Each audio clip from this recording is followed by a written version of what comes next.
And there we are. And I'm surprised I'm not getting an actual number from the stream, but it seems like everything's okay. Make sure everything's working. Everything seems fine.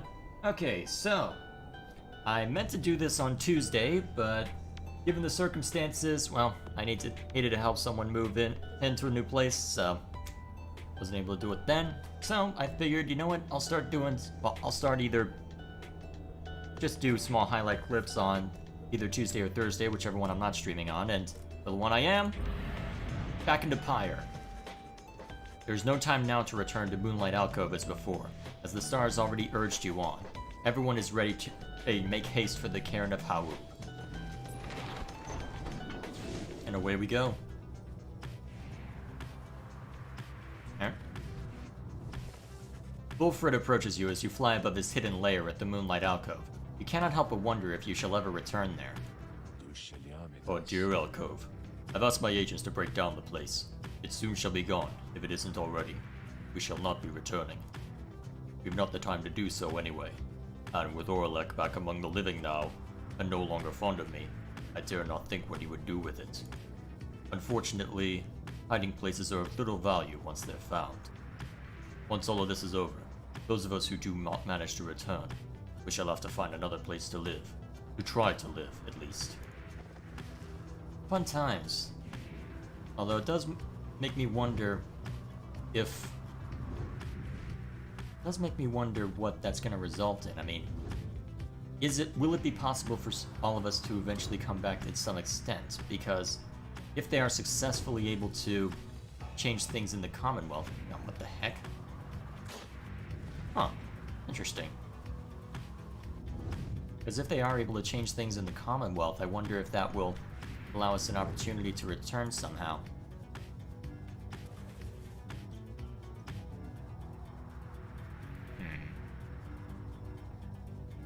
Which to go with?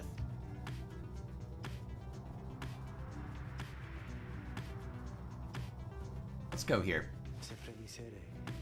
The forbidding cairn of Haub lies below. Not many exiles see fit to cross beyond it.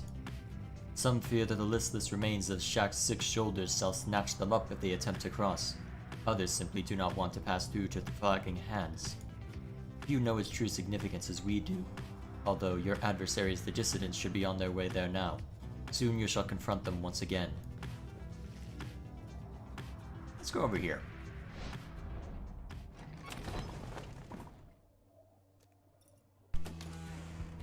Alright, nothing of interest in here. So who have I got left? Just to survey things. So I've got Tizo, Gilman, Wolfred, and Bertrude. So Bertrude and Tizo have no interest in returning, so I'm not going to worry too much about them. And honestly, I may wish to keep them around anyway for their usefulness in the rites. So I guess it'll fall to Gilman and Pamitha to leave. So, the question is, can I make that work? Having reached the shunt, you decide to accompany Sir Gilman for a walk among the dusty wastes. Your conversation soon turns to matters of the rites, which you discuss at length. If what you say is true, Master Rita, then this knight truly has much more to understand. By the time you return to the wagon, you sense you gained a deeper understanding of it all.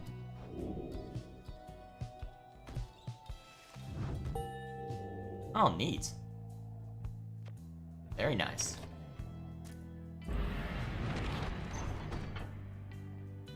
Cairn of Hau.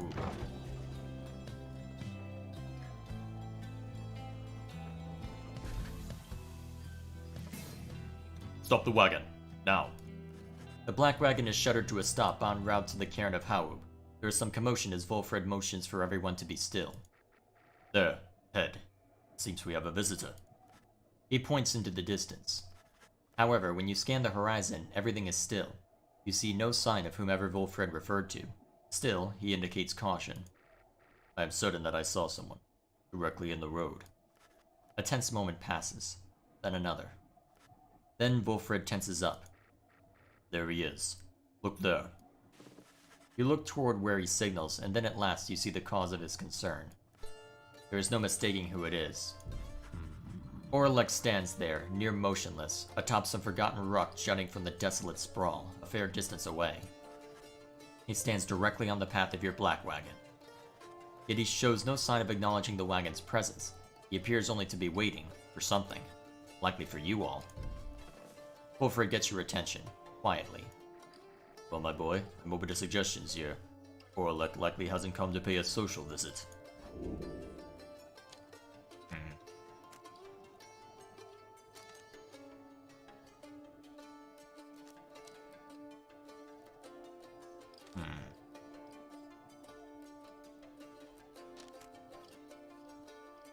How do I want to go about this? Honestly? I'm not sure how I want to address this. Let's try hailing him. There has to be a way to reason with Orlek, and bridge differences between him and his former triumvirate. Perhaps he has come to negotiate. I am uncertain Orlek is willing to be reasonable at this point, after everything he has been through. Though, I am hopeful that you are right. You give the signal for the drive imps to start the wagon, and head toward him. But just as you reach the point where Orlek once stood, he has vanished.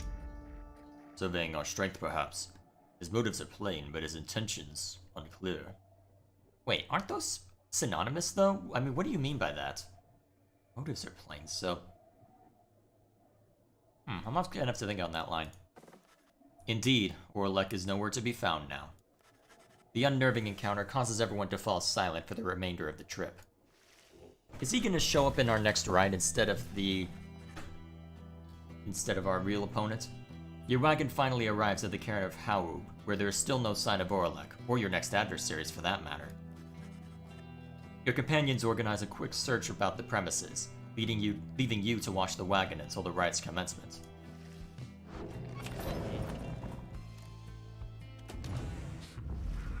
Something is wrong. Someone is here, alone with you. I wondered. Orlek seems to be examining various objects in the wagon. Whether he has noticed you, you cannot tell. What he is doing here, and how he got in unnoticed, you cannot imagine. You watch him go about whatever he is doing, examining all sorts of things that you and your fellow exiles gathered on your journey. He shakes his head. All of these trinkets. This wagon, most different now. Welcoming, yet I am unwelcome here, it seems. In my own wagon. He directs his gaze at you, acknowledging your presence for the first time. You, a mere shadow. Tell me something. Who are you to them?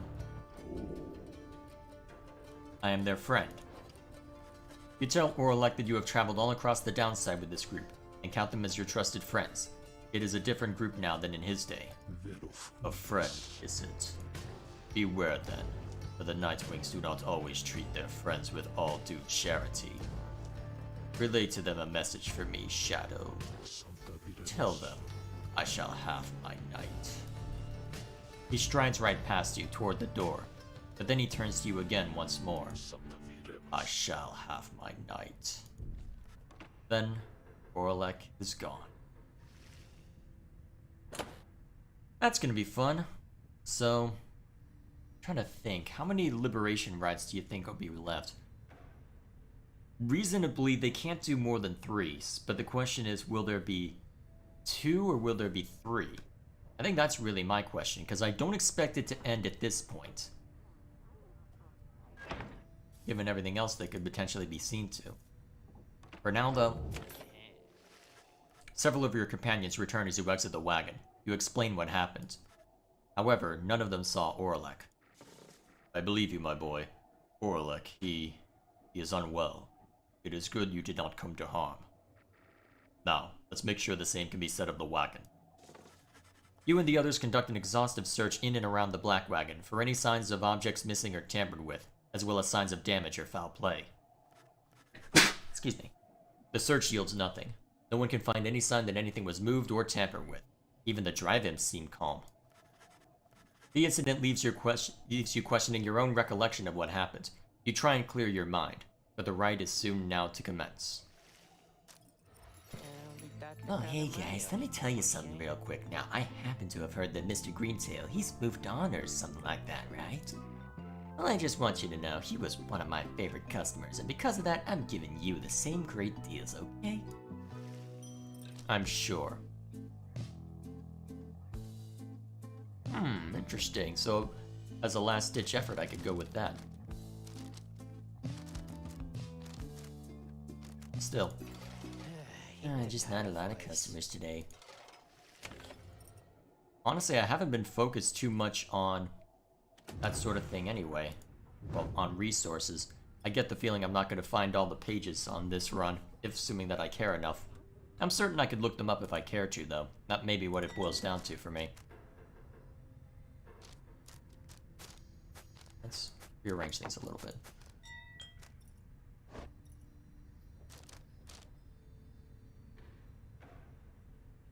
Well, at least Rookie's not using that anymore.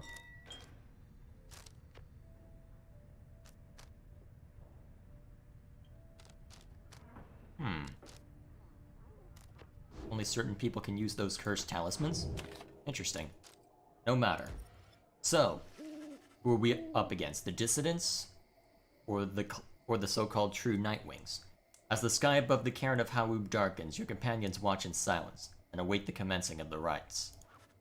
Pamitha speaks up after a time. Never ceases to be awkward waiting around like this.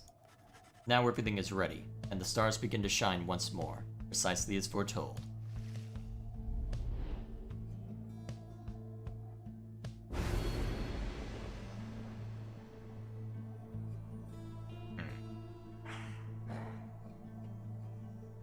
Time singer on. Let me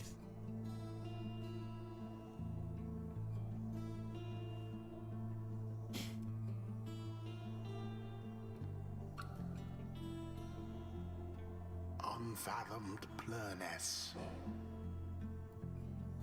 I'm not too worried about our level at this point. I think Volfred's the only one that's really a concern, but even then.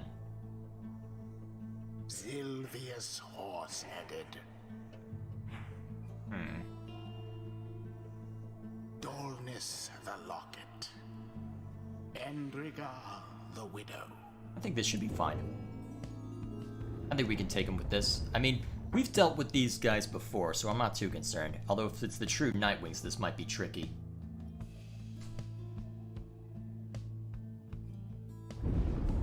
The infamous Reader returns, along with his remaining retinue of miscreants. You managed recently to rid yourself of yet another one. Your adversaries, the Dissidents.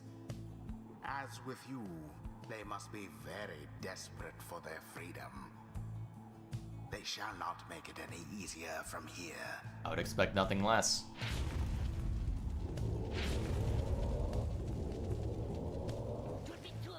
Smell that, mates? Looks like I'm gonna have to take this one a little serious this time. That's right, because they ain't got Greentail clogging up their ranks no more. He's back home now with his dear old mum where he belongs. Right time you Nightwings dump that deadbeat. Gotta have some standards after all. Just the same, we're gonna stomp you to the ground. Get ready. Ooh, that's a large... Go on, then. That's a very large radius for a cur. Holy... You have... Plus 12 presence. Holy crap, that's impressive. The second time while airborne.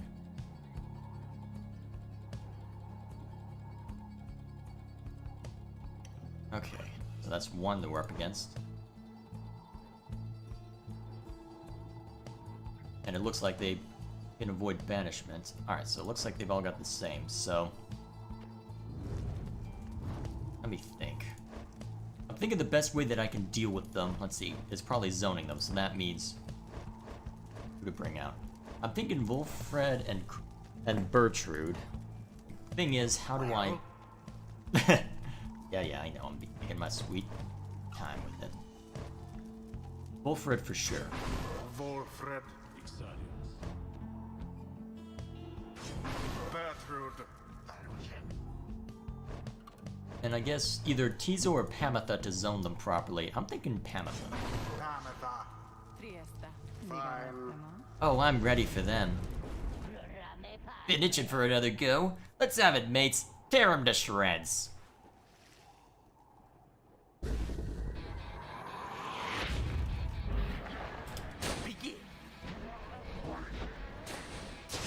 Oh, what? Oh, right, it can detonate others. Well, that's a... Best laid plans do oft go awry. Oi, come on then, take this serious, will ya? We're just getting started.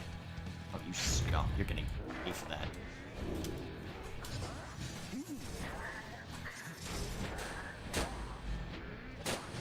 Glorious.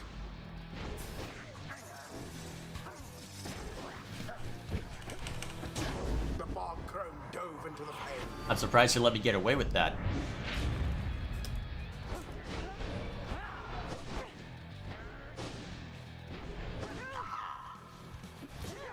That's fine. Crap. Nope, that's not fine anymore. Take that, sucker.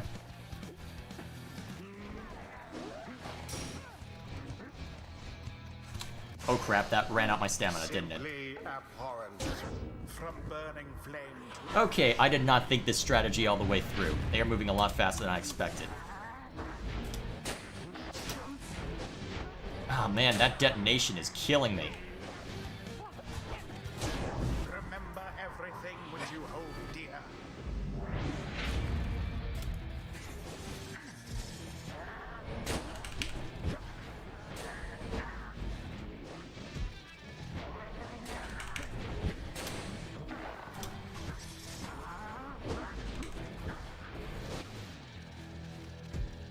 There. Ah, not quite.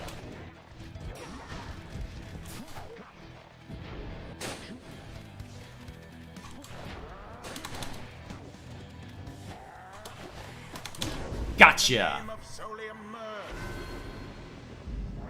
Good work, Wolfred. Your pyre burns brighter for the while. Good move.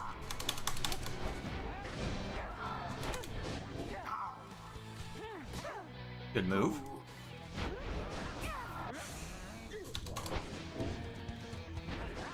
Crap, not quite.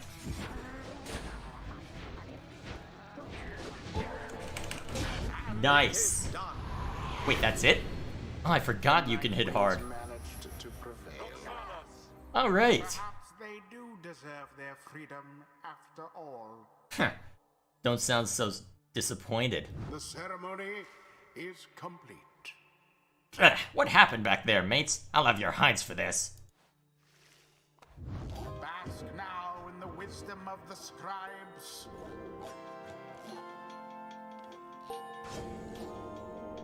What is it you recall there, Beaufort, my old friend? The rights demand we act as of one mind, in perfect unison and harmony, and free of any doubt. I have grown more accustomed to becoming a part of the Nightwings of today.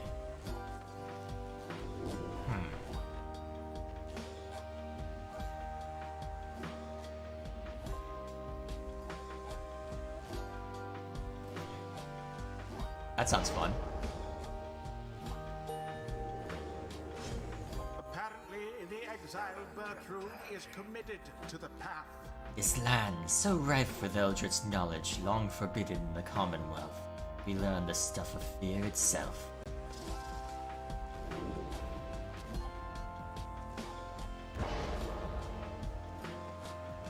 I'll have to actually use that salute button then. Our next such outing. Oh, I'm sure. I'm sure you are so looking forward to it.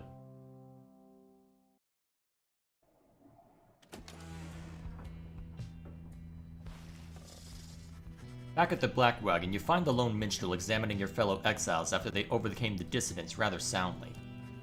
It is plain to you that none of them look well. The lone minstrel notices you there and turns to you. Reader, the faster turning of the cycle of the rites has put a strain on everyone. We have multiple cases of banishment sickness this time. It is fortunate that your other companions are available to conduct the coming rite, because I fear that this group here requires rest. You bid Wolfrid a swift recovery, and he nods weakly in response.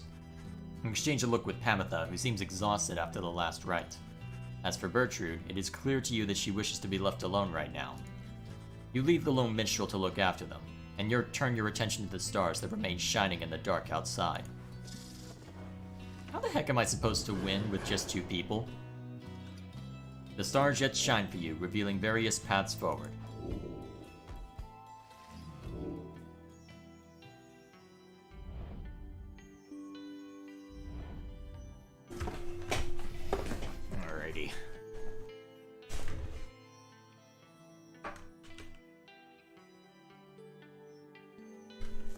Been to Ores a few times.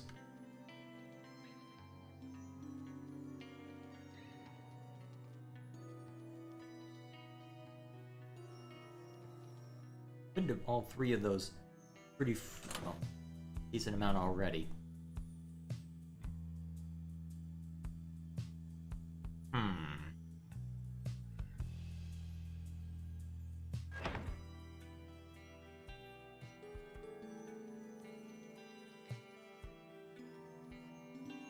Gone against each of them twice already, so let me think.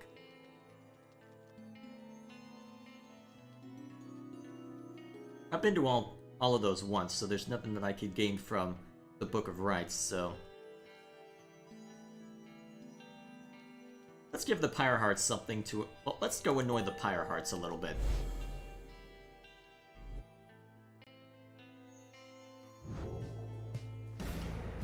Is this knight to understand that we shall soon confront Sir Deluge and the Pyre Hearts once more? Then this is to be a most exciting time. This knight's one-time commanding officer. Imagine, if you will, a worm without the slightest trace of bravery. Sir Gilman then recants his tale of Sir Deluge's past, and how it is that they wound up together in the downside. Sir Deluge, a worm knight of the Sea Dominion, and former ally of Sir Gilman. He lacks the sort of courage for which his kind is known, yet somehow leads the Pyre Hearts anyway. Some worms born under the Sea Dominion's waters sought life's meaning on dry land. The Commonwealth recognized their chivalrous traditions and soon put them to use. Sir Deluge was just another bit of frontline fodder in the war against the High-Wing remnants, yet time and again he distinguished himself for one simple reason: he would not die.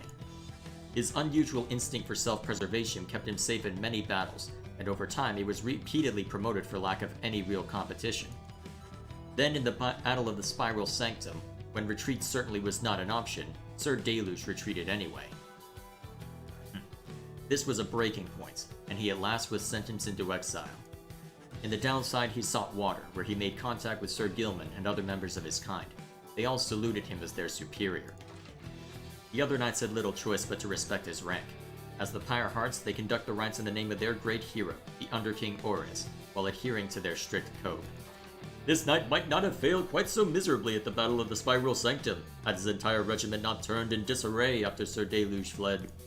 Perhaps by confronting his former commander, this knight's own honor may be regained in part. For now, however, this knight must beg your leave. You say goodnight to Sir Gilman in turn.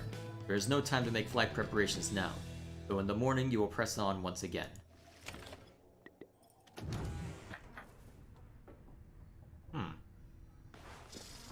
You are unaccustomed to seeing Bertrude smiling, and yet there she is, doing just that. You can't soon see why. You have observed before how her manner seems to soften, to the degree it can, whenever Volfred is around. If only I could have seen their faces then. What was your secret, dare I ask, dear Bertrude? It appears that they are reminiscing about old times in the Commonwealth. Flame-resistant inks, Sandalwood. It was the inks themselves which kept those volumes from being burnt to ash. Flame-resistant inks. Of course. The good officers who came to visit, they were so intent of burning all the evidence, they did not stop to think the evidence was fireproof.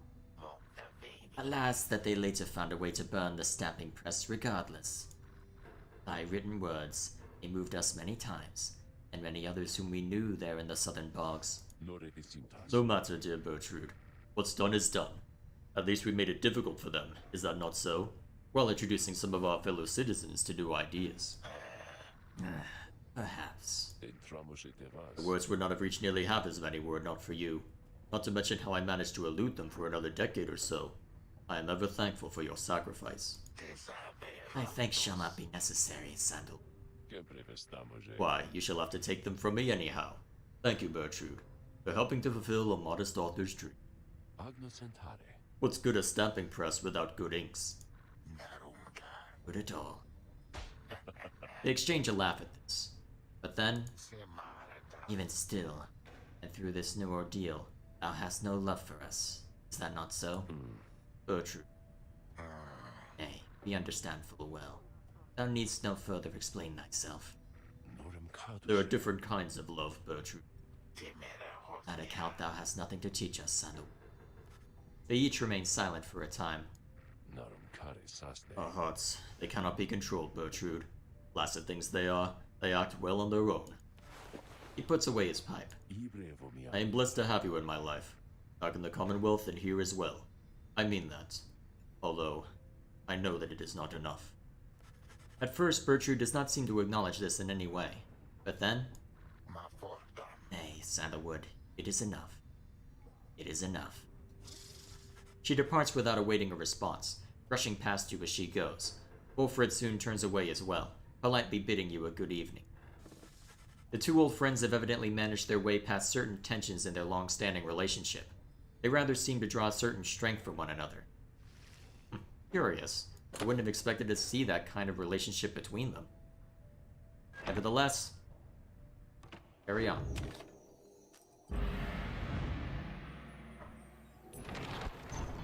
Oh, they actually did transition today. Neat. Boy, what the bloody blazes! Oh right, I had given him a Scottish accent. Barker noticed your wagon at his flanks there and begins to laugh. Well, if it isn't the Nightwings flaunting their fancy little flying wagons, eh? You think you're better than us mates, eh? Ha, you ain't better than the dung I stepped in last night. Now get out of here, I've a mind to leap on over there and rip your gizzards out, you hear me? Okay. Moving swiftly onward. Can I mess with this? Yep, same as before. Alright, so...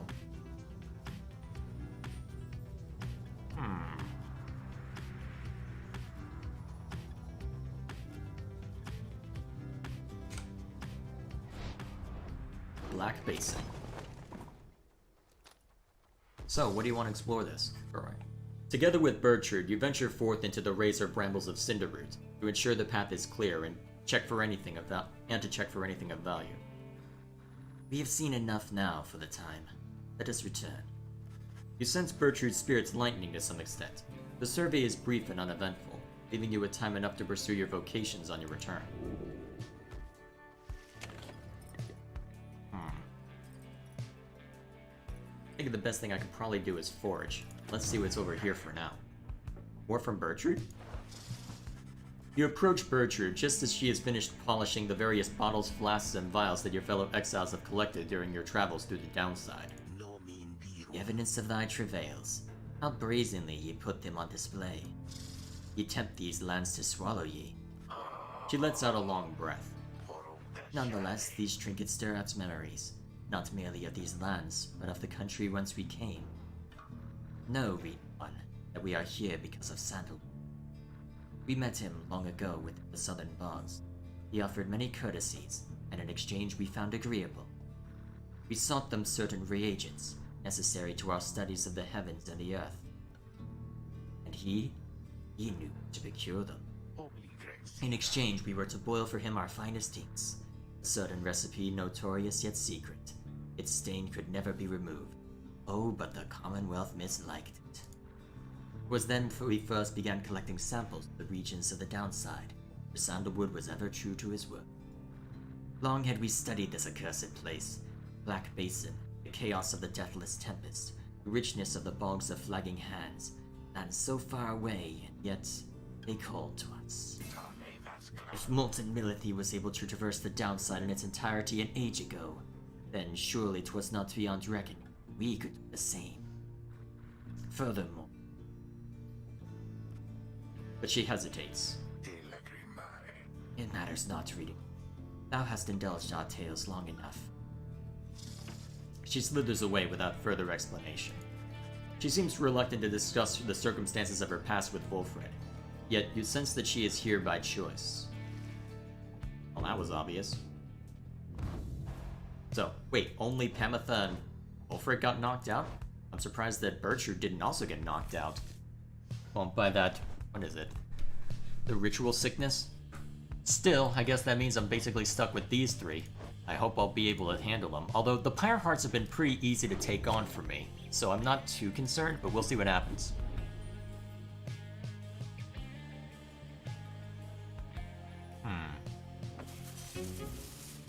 Oh, neat. That is very nice. Let us continue on. We'll actually be able to get to... Huh? You nothing, reader.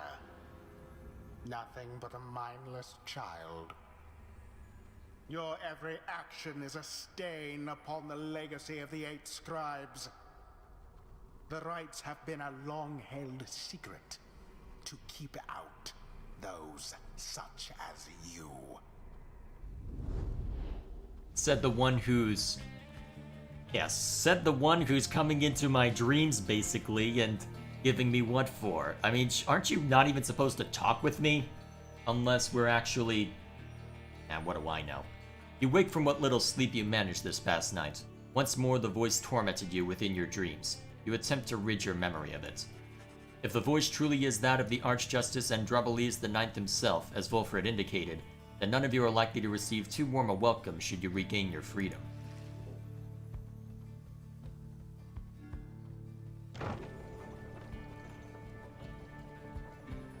Alrighty. A messenger imp with news and rumors from the other side comes huffing toward your wagon, here in the dense foliage of Black Basin. You let it in and offer it some light refreshment, as Ruki would have done.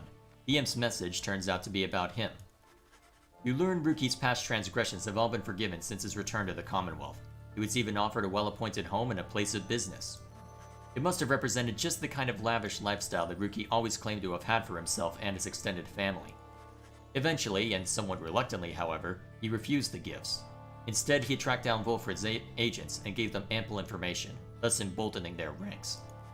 The last bit of the message sounds as though it was transcribed word for word from something Ruki said.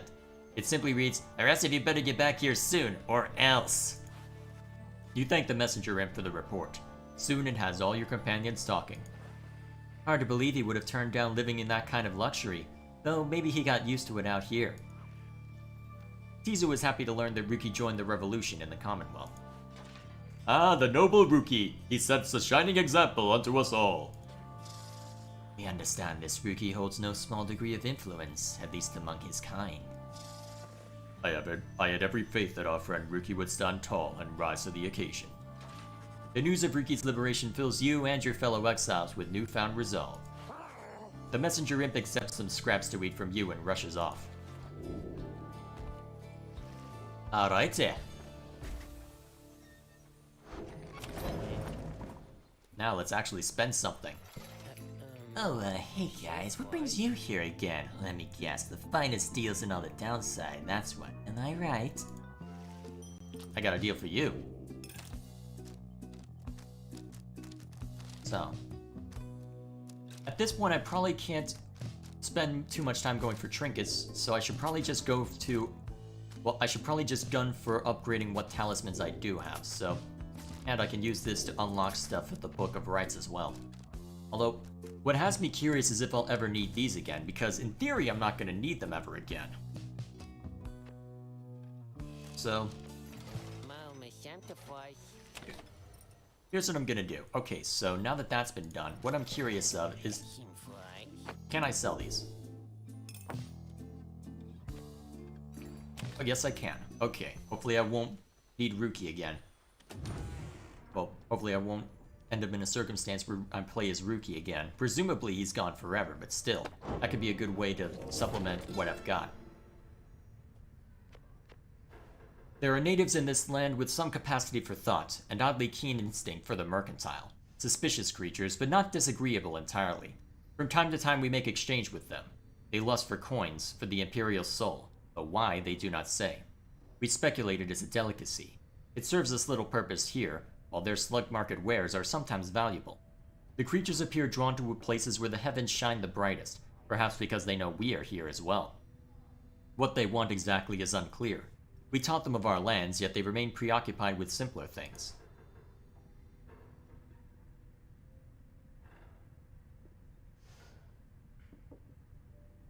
Alrighty then. So, actually, am I willing to take the risk on selling all that stuff? Although, what could I buy with what I just got? Oh, I'm not getting it back.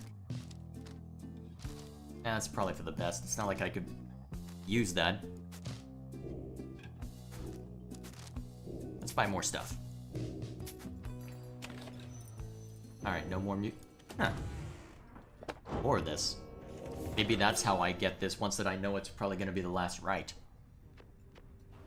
Special mention must be given to the downside's most prolific native creature, which we call the Imp. With all respect to our comrade Hawub, an imp himself, possessing of extraordinary intellect, most imps are driven by the simplest impulses: to eat, to drink, to procreate, to move, and to survive. These creatures then are symbols of this place. They are far more resilient than they seem. Though wild by their nature, they, like all of us, can learn. Hawub insists that imps are willing to be put to work. Like other aspects of the downside, they wish more than to exist, but to exist with purpose. Curious. So is that why there's the drive imps and messenger imps? So I guess they're compensated. I'm not sure exactly how they'd be compensated though, but then again, it sounds like if they like the Imperial soul, they wouldn't mind, so. Either way, the night grows dark over the glade of Lu, and you and your companions stand prepared at the appointed place at the appointed time. Gertrude and your fellow exiles exchange expectant looks, some with each other, some with you, though everyone is rather quiet now in one another's company. You sense a vague concern in Volfred, perhaps at having to confront the Pyre Hearts once again. As for Tizo, he seems very much at peace, awaiting for the stars to signal the commencement of the rite. He does not have to wait for very long. Instinctively, you clutch the Book of Rites as the stars above take hold of everyone's attention.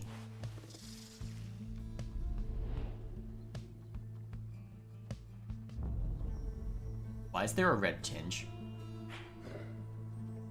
Actually, is there any that I haven't used? Biolantheus. I'll have to check the book. Actually, I should start writing things down on what I should check the book for. Let's see. I recently had to rearrange, so little.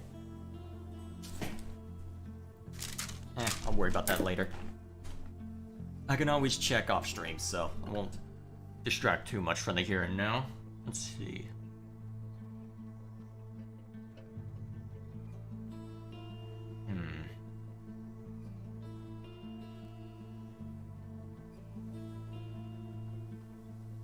Islak Astralborn. I kind of don't want to deal with any of these right now. Dolness the Locket. I think that's the one I haven't used yet.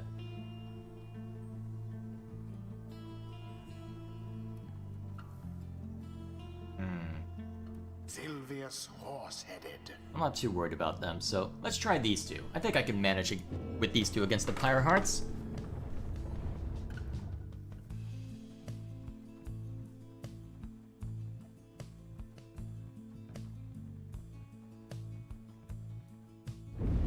Rita, I am still very cross with you, you know. To think I saw in you a worthy heir. Not just to the legacy of the Nightwings, but to the future of the Commonwealth. That traitor Volfred. Only a fool would be seduced by his audacious promises and his dangerous ideas. That, dear reader, would make you a fool. I have no choice but to explain it thus, so even you could understand. Now for this blasted rite. Some of us still have our duties to uphold. So you keep saying. You! Again, you come to torment us! Have you any idea how afraid of you we are after last time? Your adversaries are prepared, reader. Who shall conduct the rites on your behalf? Well, I don't really have a choice on who I bring in, do I? Because... Quickly, your triumvirate. Alright, so we've got Sir Deluge, so... Minor AoE. Alright, it's the same deal for all of them. The only difficulty is that... Whoa. So basically, it seems like Sir Deluge is effectively going to be a suicide bomber. That's annoying. Alright then.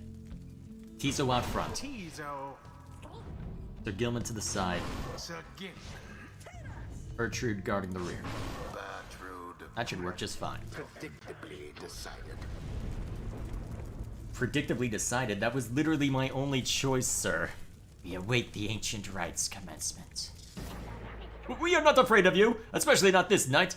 Worm Knights, attack!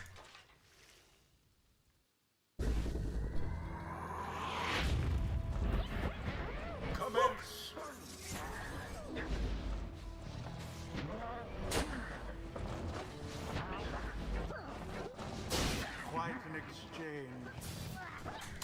Nope, you're gonna have to work a little harder than that. Oh, jeez. You actually got that. Crap. Oh, no, you don't. Oh, crap. Your adversaries are the first to strike. At least they don't do a whole lot of damage.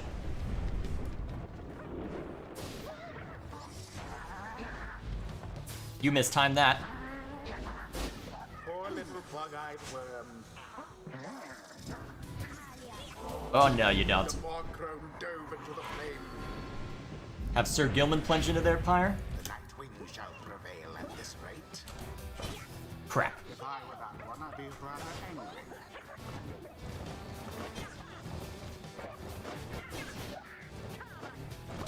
Crap, not fast enough. Which is the flame. And unfortunately, they get a little bit back every time. The Nightwing seem to be falling behind. Quite an exchange. There we go. Whoop! There we go. Wherewithal. But if I need Sir Gilman to plunge in, Do you believe you can prevail in this? The Worm Knight somehow did it. indeed he did.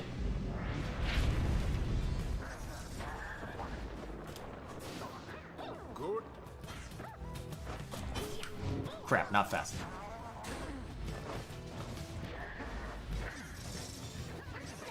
Unfortunately for you, mine's better. Quite the turn of events. Alright, Tizo, let's sneak around. Got it! Now that's how you snub a blade. You seem to be getting awfully excited about this. Did it just make it quick and painless on this night because this looks like it's over for us pretty much? That craven's a deluge. Doubtless using exile as a means of shirking military service.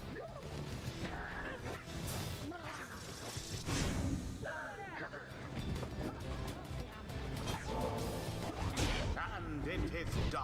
There, it is over quickly. Go Sir The Deluge. blast of Nightwings prevailed somehow.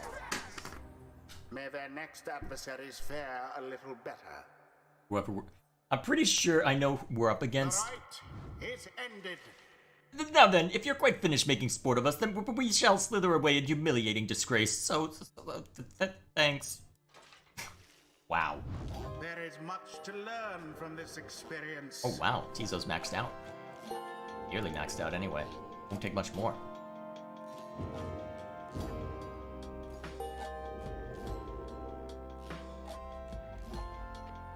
You may go now, at your earliest convenience.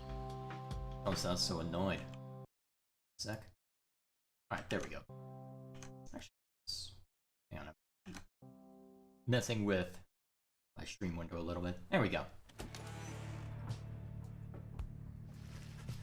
There proves little time for rest at the Black Wagon after your fellow exiles bested the Pyre Hearts almost effortlessly. Those afflicted with banishment sickness seem to be doing better at least, and express gratitude to Tizo, Sir Gilman, and Bertrude for their efforts. Just then, the lone minstrel appears before you. No words escape his lips. You can guess full well what he has come to indicate to you, and follow him back out into the darkness. Yeah, good line delivery, buddy. The stars above seem to be few and fading, and yet one still shines defiant. The important one.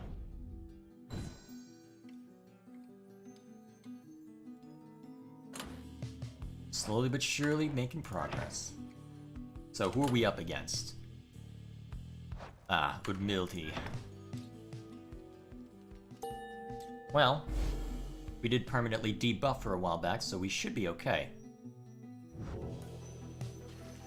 You notice that the lone minstrel is standing there with you, regarding the night sky.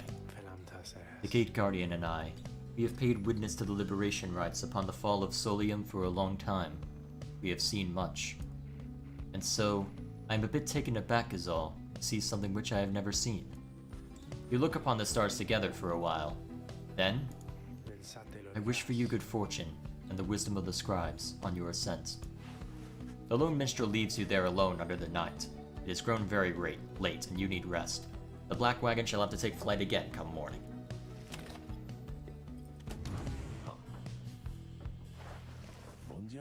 Hello, my boy. Tizo and I, we were just reminiscing on old times. Tizo was happy to have Wolfred back among the Nightwings once again. Thank you, Tizo. I am happy to be back among the Nightwings as well. Though, you understand why we were forced to be apart for so long, don't you? Tizo indicates he understands full well. I trust that Tariq provided some good company and song during the intervening time. Tizo confirms he did enjoy traveling along the Lone Minstrel for some time. And there he is, right on cue. Something I can do for you, Wolfred, sir? Wolfred laughs warmly at this. No, Tariq, we are well enough for now. Tizo and I, we were just remembering the time when we first met, the three of us. Tizo was rather apprehensive then, as I recall. He was merely being circumspect, I'm sure. Tizo has the sharpest instincts of us all. But the bite he gave to you, sir, it left a permanent impression, did it not? It did indeed. I consider it a mark of friendship. May it stay with me for all my days. It's a good reminder that, despite the challenges we faced together in the past, my time among the Nightwings has been extraordinary. Likewise, can I say the same, sir? Tizo shares the sentiment as well. Wolfred turns to you. I should apologize, my boy. Here we are talking of a history you do not share. Believe me when I say we're skipping over many of the bad parts. What I mean is, it isn't my intention to exclude you as we wax nostalgic. The Nightwings that you know, we are a strange assortment, are we not? Those of us who share some kinship from the past. I suppose we cannot help but seek some warmth in it, but it should not be to the exclusion of the friendships that we forge right now. So please, why don't you join us for a bit? Together, you, Wolfred, Tizo, and the Lone Minstrel talk a while about the times gone by. The three of them are pleased to be back in one another's company again, having grown close through shared experience in the past. Just the same, they have welcomed you into the group. In spite of the hardships you have faced, some of these idle moments that you shared together may one day form memories you think back on with fondness. Soon the conversation winds down, though it lifted all your spirits for a while. Alrighty then. So, who's gonna be taken back? Yep, it looks like Sir Gilman's next on the chopping block. Estiz, though, has no interest. Bertrude probably doesn't have any interest. So, which means Sir Gilman is the next one up. Alrighty. We carry on. To glory!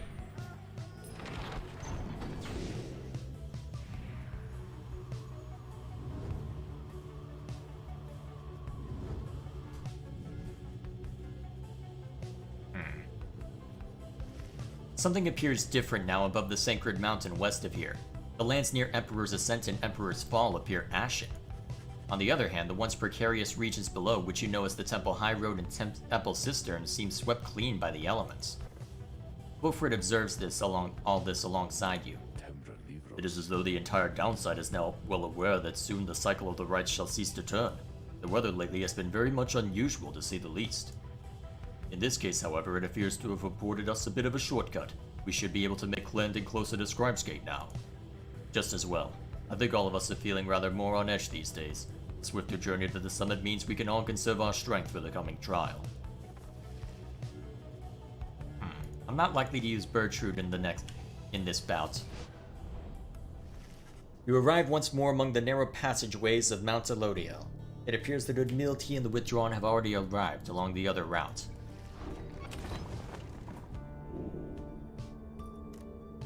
The Beyond the Crystal seeks Wolfred. That's new.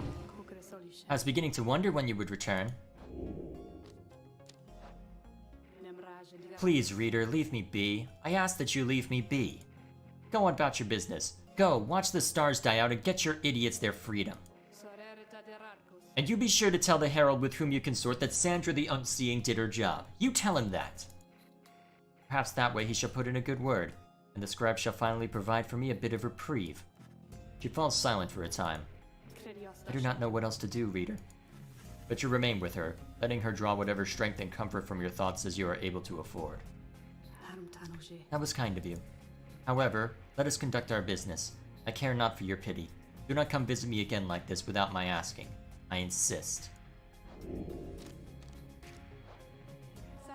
Not a problem.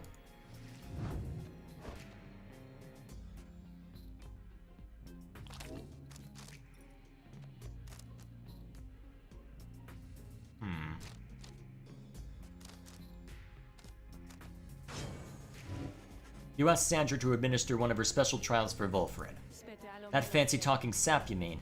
I should be interested to see if he has learned something since last we sparred like this. Then, let us bring him forth. Soon Volfred appears in heat of the summons. So it is my turn then, is it? And let us see what we can do, my boy. Indeed.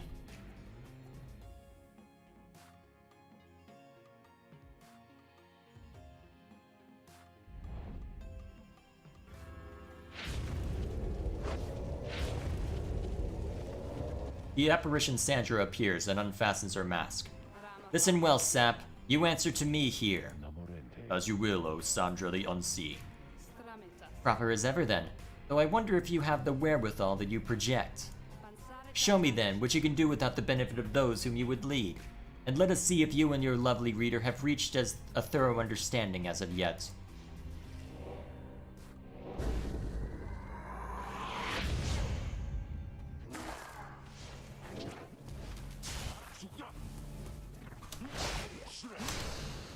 Surprised that worked.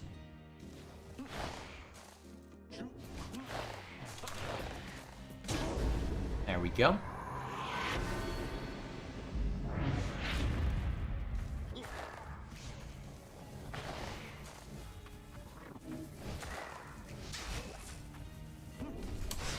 Crap. I misplayed that one.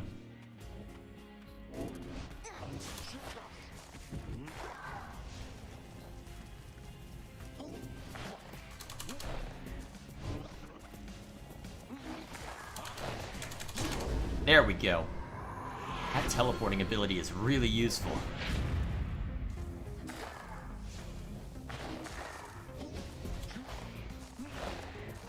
Crap, not fast enough. Ooh.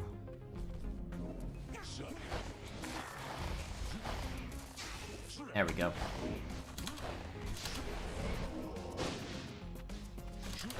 Oh crap, not fast enough. Should have known better. At least it'll take a while for this app and demon to show back up. Crap! He jumped in. No way to counter that. At least I've got a easier time getting in.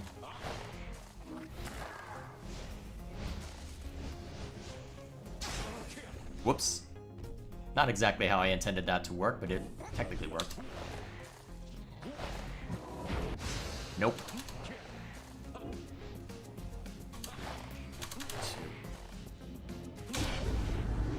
There we go.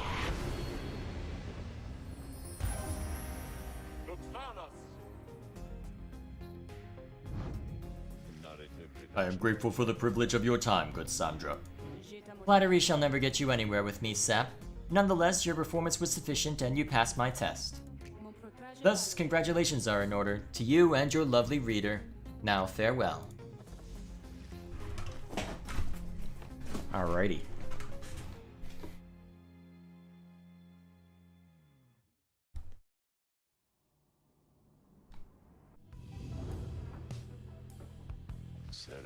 I had not seen that Sandra in some time. She has not changed a bit. But it would seem she left something for us, did she? Ooh, that's really useful. Definitely swapping that in next chance I get. With some time to spare after having landed, you joined Sir Gilman on a brief expedition to the monument of Jomura Manymane. This knight now understands what he must do. His good companions, they inspire him to greater deeds. He shall prove to them that he is worthy of their friendship. Surely he can have his honor back if they see fit. You return to the wagon once he has finished paying his respects. You have occasion once more to pursue your vocations. Oh, nice.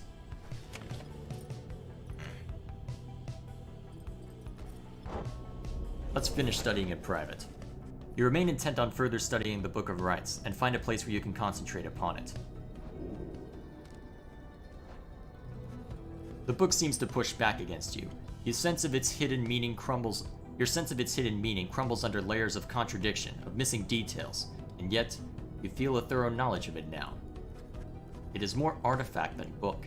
Its power almost solely rests with the reader, who makes time to form a certain meaning from the many passages unwritten.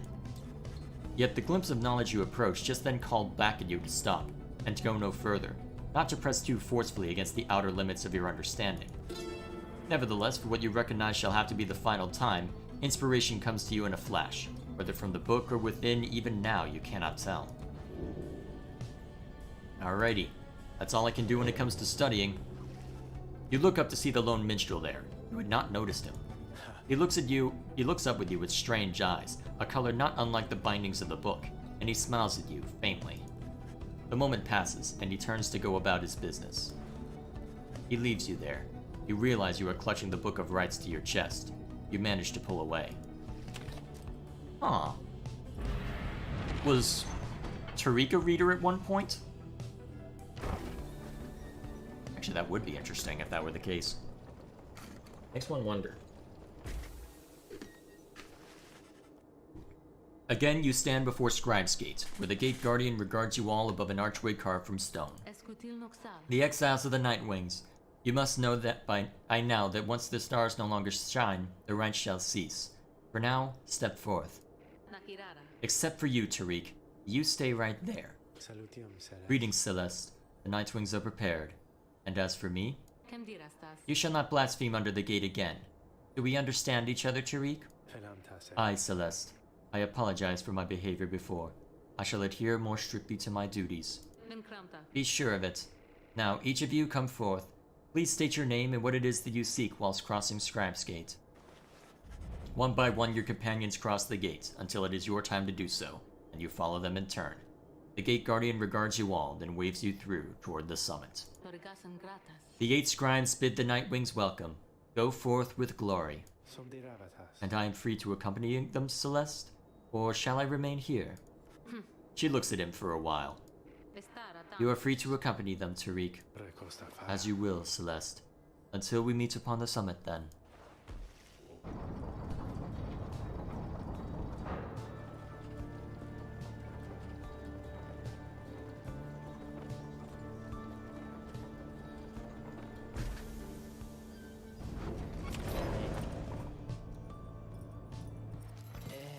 Oh, it's you guys. Well, come on in. I guess you got here right on time because I was just thinking maybe I would close a little early here, you know?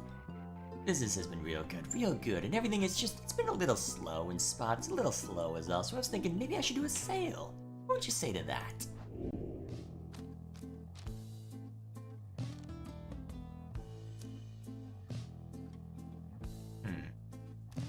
Go for it.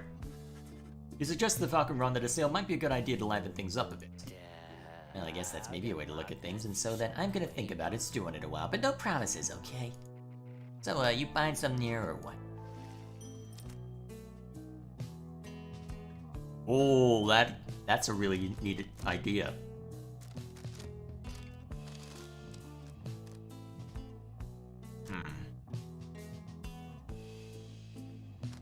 I tend to use Faye again even if I ran across her, so...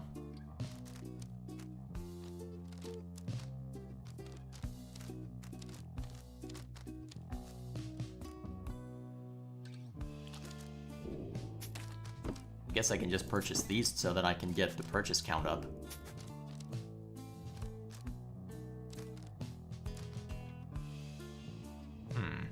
That should do for now. Pleasure is all mine and Dad's, you guys. What, is there nothing left of that section? So, page 39. Okay, so there's one more page to see in here. Alright? 7, 39. Then 41, and then 43. So I'm getting close to the end of that. Alright, fair enough. Now. Okay. Let's do this. Once more, the time has come for the Liberation Rite, where one among you can go free if you prevail. Freedom is likewise at stake for your adversaries, the Withdrawn. As your companions gather under the fall, awaiting the commencement of the vital rite, the lone minstrel finds you, and regards you in his calm fashion. Night is falling. These moments prior to each commencement, I must admit they give me pause, knowing so much is at stake during the trial that is to come. Tell me something, would you, reader? To ease the waiting for us both. I have traveled far and wide, even beyond these lands. However, the Commonwealth, I know only through word and song. I sometimes think on what life would be like out there. If you were not ensnared within this place and free to roam your country, what would you have done with all your days and years, rather than striving here under the stars?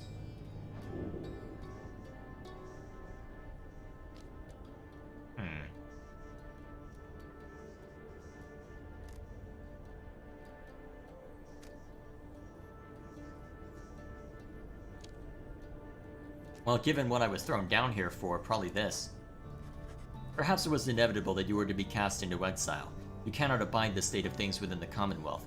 There is so much needing to be changed there. It seems then that you would face a greater challenge there than even here. Your Commonwealth, it sounds to be a country rather set upon its ways. Of course, that is the nature and ambition of the planet of which you are a part. May your actions here help bring about the future you desired on the other side. Just then, the lone minstrel looks forth, and you see that it is time. The stars above, though faint, begin to burn.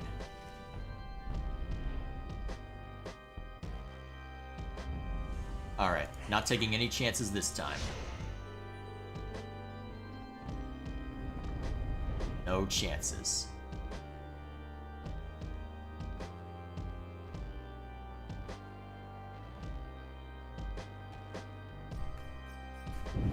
The stars that yet remain aflame align once more over the sacred fall of Solium. 'Twas here that the 8 scribes ordained the glorious tradition in which you now participate. The glorious tradition which you and that instigator Wolfred seek to undermine. 'Tis my sincerest hope your adversaries in this liberation rite achieve instead what they desire. May the withdrawn quickly put out your pyre. Let us get on with the proceedings then. Are you sure you want the withdrawn to win given their tendencies? The pyres burn and each of the triumvirates is present and prepared. I concur. The pyres burn and each of the triumvirates is present and prepared. Then, anointed one of the withdrawn, come forth now and declare yourself, and pay any respects you have unto your adversaries, the Nightwings.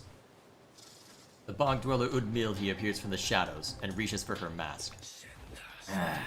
We are known to be with Udmildi, our adversaries. They are nothing to us, or the one we serve. Ye all shall be devoured in the coming age, an age of strife, brought down by the fell wings and many-seeing eyes of Ishlas the Astral-born. You speak blasphemy upon this sacred site, Udmilti. If you value your liberty, then I suggest you cease your mocking of the scribes. The scribes, they failed to stop Ishlas, and he shall rise again. As for ye Nightwings, ye are of no consequence in Ishlas' grand design. She dons her mask once more. Soon, we shall return upon the land with Ishlas shall usurp, where we shall offer him our blood, and that of many, many others. Nightwings, on whose behalf shall you conduct this liberation rite? Choose quickly. May you heed your heart in making your choice, Rita. I trust you are prepared to play the hymns with me, Tariq? Always, Celeste. Whom do you endeavor to return? Oh, I've got a choice between those three? That's unexpected. But wait, they are the highest ranking. Alright. Oh my gosh. So close to... Oh my god! Look at it! I only needed 10! Oh my gosh, that's amazing! But, Sir Gilman, you've worked hard for this. You've earned it. Sir Gilman. Has this knight at last regained his honor? Let us now find out! Who shall be at his side? Let's see. Alright, so the withdrawn. Relatively balanced group. So.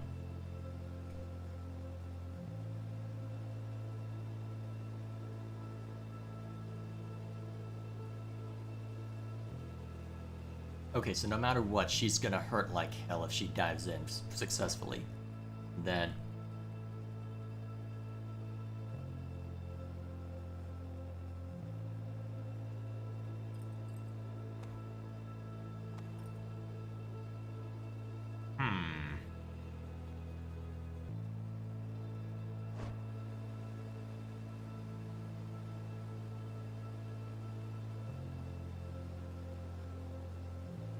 Okay, so it looks like a fairly balanced group. So I should greet them in kind. Pamitha, in order to rush... Yeah, Pamitha will work pretty well to rush pretty much everyone in that bunch, so we'll definitely bring her along. So, I can't upgrade that, sadly. Can? Pamitha. This one's more for you then, reader darling, and I suppose for him. Alright, so being able to blink in and out seems pretty useful, so let's also stack it up.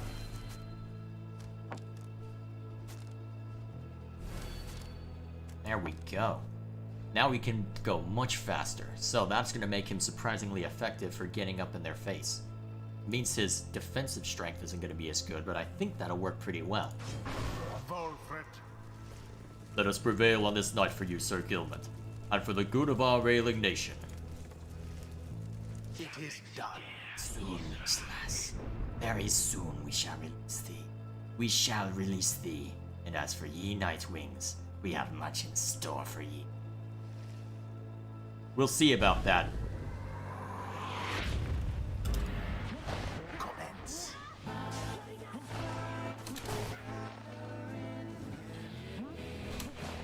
Oh crap, not fast enough.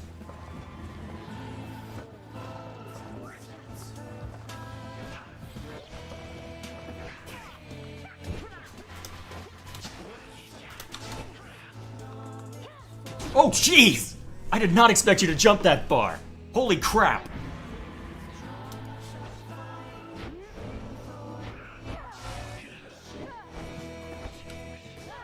Crap. Nice! Good work, Pamitha. That's how it's done.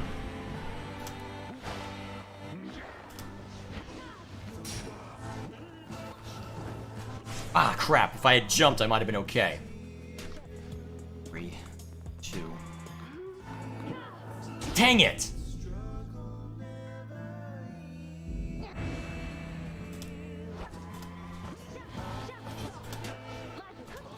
Ah, fuck! I'm gonna need to restart this.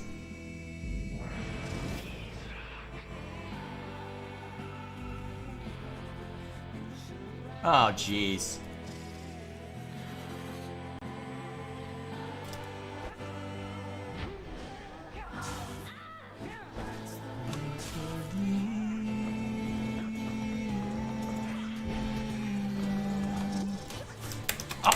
Come the... Ah!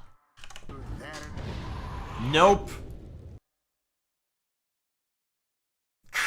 I didn't even I landed one hit on these guys? What the hell is wrong with me? God, I'm an idiot.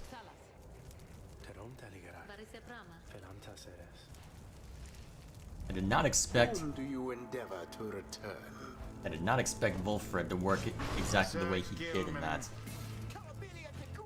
And given the jumping power, I'm wondering if it might be better to bring Tizo into this.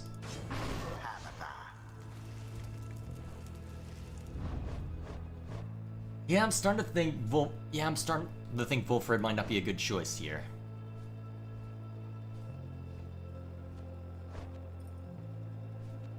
Yeah, I'm thinking we bring Tizo in. Tizo. Very well. Wait, that's a different team. The heck? There's a bit of randomness? Commence.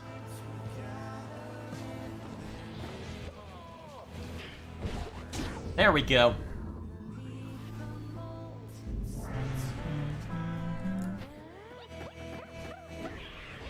Alright, run off with this. Crap. Oh crap, that was dumb. Eh. Alright, you won't be able to get that back there quickly though, so I should be able to rush you then. I said rush you.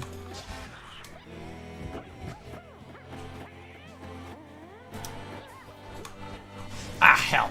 That's gonna be damage.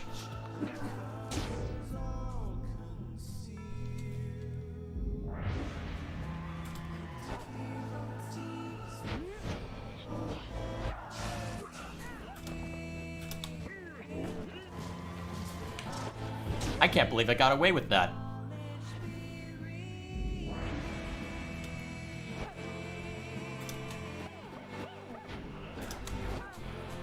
Ah, hell. Well, I just gave up even more points. What the hell is wrong with me? Okay, I'm letting myself get hit way too often.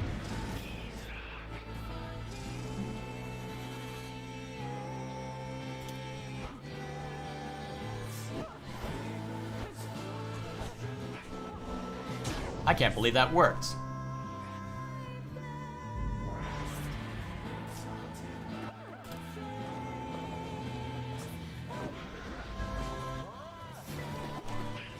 Gotcha! Okay, 2 more hits, and I'll be good.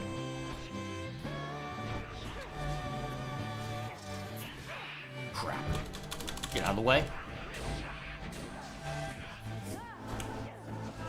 And there it is. Ooh! The Nightwings proved their worth. An outcome which left little room for doubt. There was a bit of doubt from me. Ends the liberation rite. And thus, the scribes have chosen the exile appointed by the Nightwings shall be free. Absolved of all misdeeds, return to glory in the Commonwealth. His adversary and all others shall remain to carry out their rightful sentences.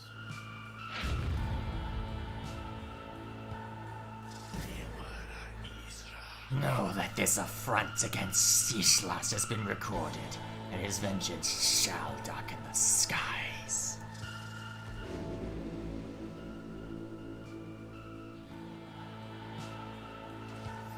Sir Gilman stares at nothing in particular. You sense he is still taking in what has transpired, and what it means for him. So then, this night, he is to be free? He is to be free? Nay, but that would mean... Why, that would mean his honor is restored. One cannot go back unto our commonwealth by any other means. This night's exile was self-wrought, his disgrace profound, that he has been atoned under the eyes of the Underking, and those of all his noble comrades. He begins to grow very emotional, and then... This knight loves you all! He loves you all, that you would strive for him, and let him join your noble quest. This knight does not feel as though he is deserving of this outcome, yet results appear inarguable. Even now, this knight is drawn into the Shimmer Pool. Our time grows brief. Therefore, know this, beloved friends. This knight shall ever strive on your behalf there in the Commonwealth. Though his honor may have been restored, his true journey only now begins. And so, good friends of the Nightwings, this night must bid you farewell.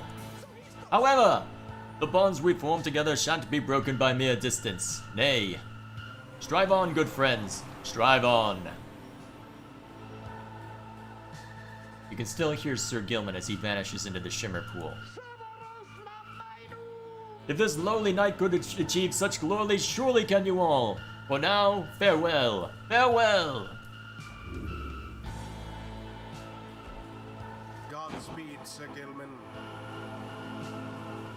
Perhaps the scribes are watching even now. Watching as their glorious tradition draws to a close.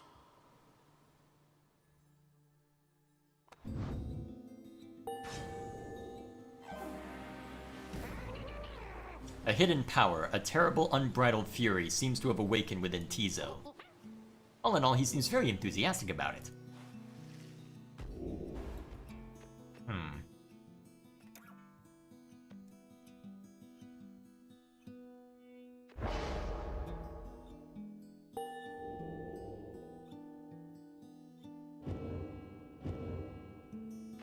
Now take your execrable companions someplace else.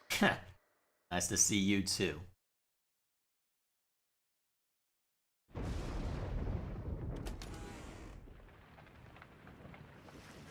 You prevailed in the liberation against the withdrawn. Already does the Black Wagon feel quieter than usual without Sir Gilman, who returned to the Commonwealth. You overhear some of your companions reflecting on this. He's gone, just as I was getting to like him. Kizu was trying to console Pamatha with an imp soothing song. You wonder who, if anyone among you, shall be the next to go. Our plan approaches a key turning point. Let us ensure it soon comes to fruition, not only for ourselves here, but for our companions and our loved ones in the Commonwealth. But we have little time now for reflection into this. Look yonder, reader. Stars demand we go already. Let us help them usher in the end of all of this. You turn your attention to the glimmer of the stars. Their current rate of disappearance suggests another liberation rite shall be coming very soon. A few stars still shine for you.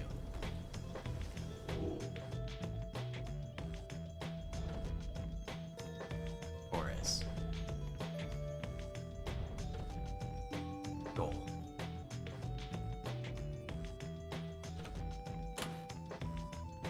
Ever closer. Right, still next liberation? Oh, hello. It really is coming closer to an end then.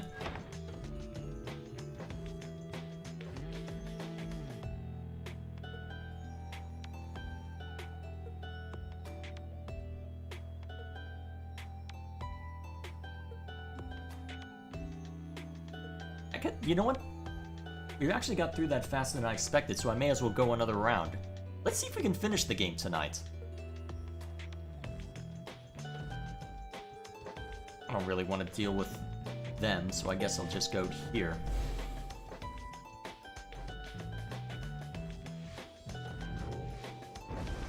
Now the stars bid you to return to the Hulk of Ores, where you shall stand against the accusers once again.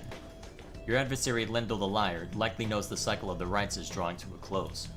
His last remaining chance to earn the favor of the scribes and then regain his freedom likely hinges on the outcome of this next rite. The cycle of the rites is soon to end. The exiles of the downside striving to be free. Your adversaries, your companions, even you yourself, are running out of time.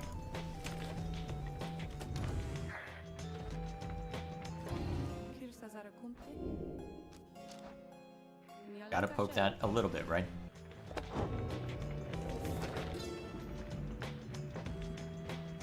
This book cannot accompany you if you should earn your freedom. It is to remain here for your successors, for it is bound together inextricably with us. There is no sorcery, however, to prohibit you from spreading forth its teachings. We charge you to go forth and share what you have learned along your path. Reveal not the rites themselves, nor the existence of this book. Transcend its bounded limitations, for it cannot be transcribed. Any such attempts shall fail. Beware of those who would dare to read it on the other side. Under their guise of seeking wisdom may yet lurk a much darker desire, to undo that which we strive to do. 57? Ooh, reaching the end of everything. I get the feeling we've got 2 more liberation rites as I thought, so... Following the successful outcome of the liberation rite, you find Bertrude muttering something to herself. You hear some of the words as you approach. Shouldst thou seekest darkness, then may nightfall come to thee in time. Shouldst thou seeketh courage, then may the bravest avery soon bloom within thy heart. Shouldst thou seekest water, then may the oceans open wide for thee. Shouldst thou seekest fortune, then... You recognize it as the Bog Benediction, though you have never heard it said aloud. Then Bertrude sees you there and cuts short the chant. Care thee to explain thy presence, reading one. We were amidst an invocation which we must now begin anew. 'Tis for the Worm Knight, if thou needst know. Just speed him on his homeward journey. The Worm Knights are a distant kin. Unlike their ilk, ours have but passing interest in the sea. There within the depths we have long seen that which is to be seen. Nevertheless, the distant kin is kin. That foolish Worm Knight. Surely he could never have survived his years if not for divine aid. Thus we provide him more. Then perhaps the Worm Knight, easily underestimated as he is, perhaps he shall turn out to be of some benefit, as part of Sandalwood's design. She glares at you intently for a moment. Mistake thee not these actions for affection, nor for a longing for the loudness of this place to escalate ever again to volumes such as only his incessant shouting could achieve.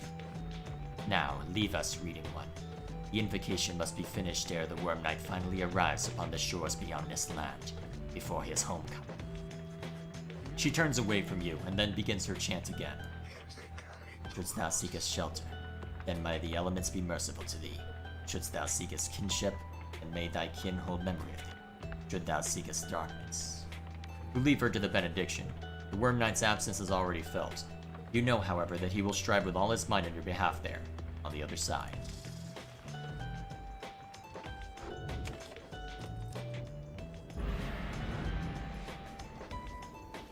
At dawn, your companions are prepared to depart.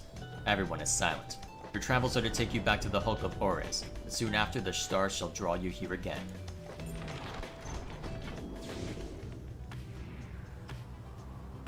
They shall.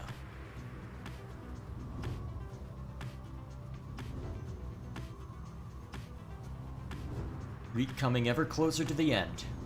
I get the feeling there's very little left. Did I overshoot it? Yeah, I overshot.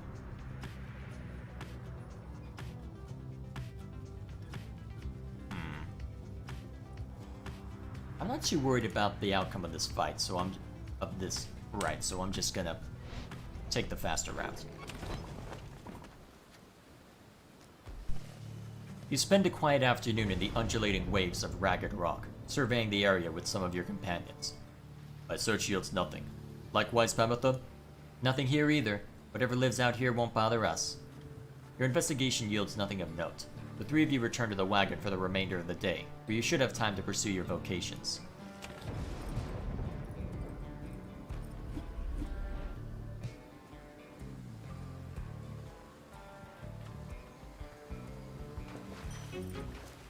Oh, neat. Another talisman. Neat. Alright. Let us carry on. At dawn, Tizo finds you shortly before the wagon is set to depart. Tizo knows you are soon to confront Lendel once again, and he is none too eager to see him. Nonetheless, Tizo is more than willing to help you prevail against Lendel this time. Tizo rejoins the others in making final preparations for departure. As you prepare to set forth, he senses mixed emotions about the coming rite. Well, we'll see what happens. I'm not too concerned about it, but we'll see what happens.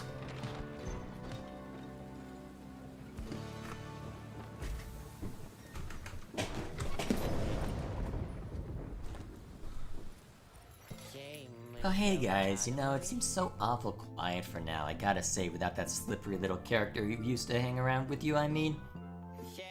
Talks like this a lot, you know what I mean. Hope he founds that honor thing he's always going on about. We don't got that in stock just now.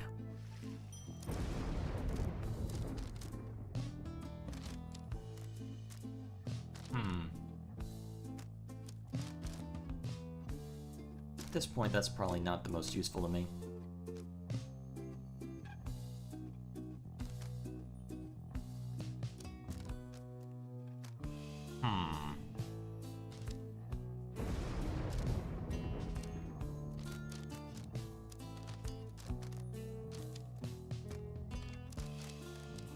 At this point, the temporary buffs might actually make a difference, so.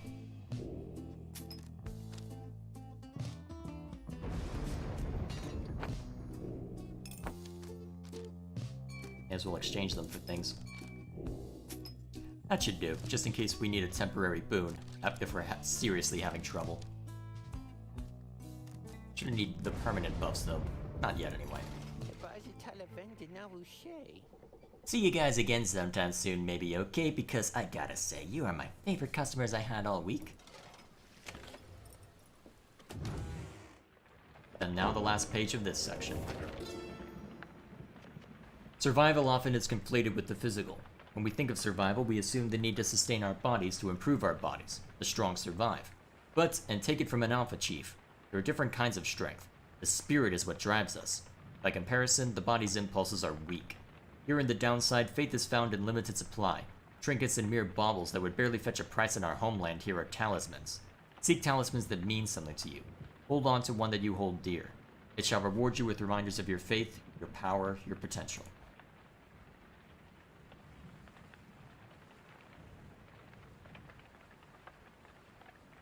So which one have I not done? So, guess that's the real question. So, oh, that. One of these have I not done. So let's see. Guess I should start writing. So let's see. Rodriguez.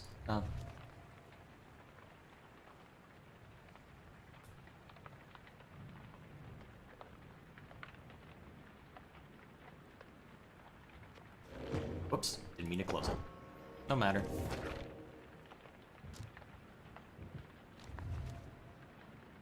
Let's see. Let's see, Endriga.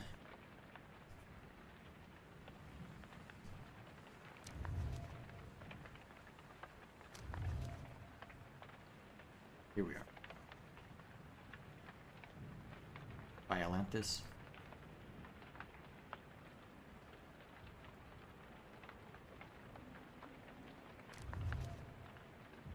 Illness.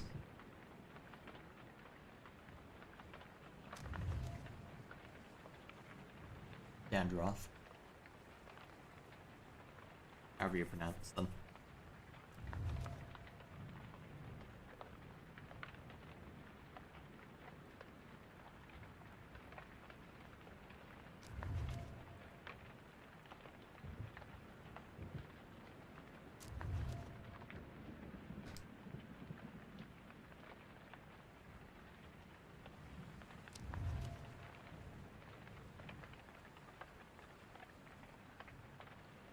Okay. Only one left. Alright, so I'll be able to pick that out for this upcoming fight. Let us begin. By now, having to make preparations for the rites has become second nature to your companions. They go about the process efficiently, and this time in almost total silence. You cannot shake the sense that the routine shall not go on much longer. Tizo approaches and confirms to you that the Nightwing's sigil is set. Everyone has their books and raiments, and the grounds are ready. Everything should be in order. Tizo enjoys having had these chances to watch the stars with you and others. And he wishes to know that he values your friendship, whatever happens in the days to come. You and Tizo stand together in silence for a time, looking for the stars above to show some indication that the rite is to commence. It is taking too long. Concern begins to well up in you. But then...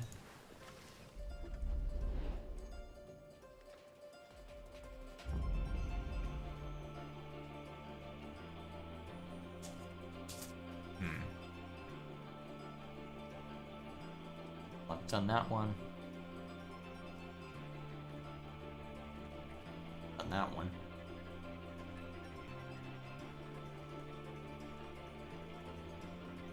I don't think I've done this one. Alright. Yeah, I think this is definitely one I would have avoided, so... Wait, the Tattered Mantle? Didn't see that one. The Tattered Mantle. I think that'll be... I think I can handle both of these. Let's try it out.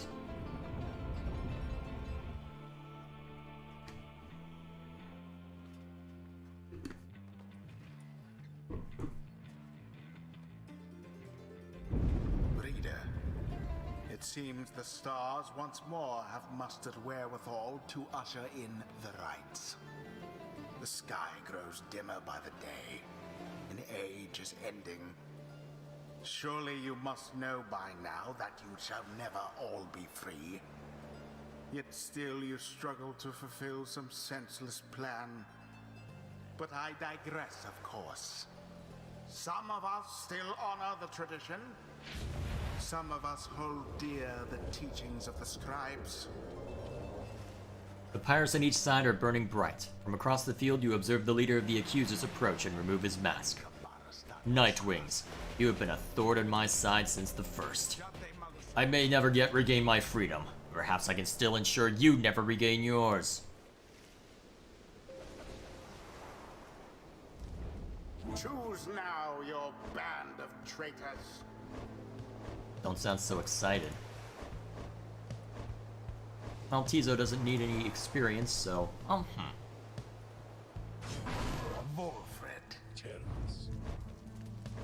We may yet improve our chances by having... Well, Wolfred definitely, but probably no more that can really be done. I think what we'll do is we'll make sure Pamatha's good to go by making sure I'm effective enough with her. It is done. If this is to be your last confrontation with the accusers, then Tizo vows to make it one to remember. Prepare yourselves, accusers. Whatever should transpire, let us bloody now the noses of these cursed Nightwings. I did not expect 2 demons. I probably should have done something different. Now begin.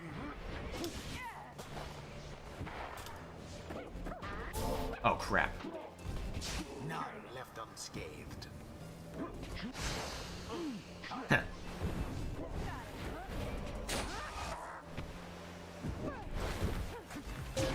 Take that, sucker. First to strike. Blast! Come, accusers. We cannot let them set us back again.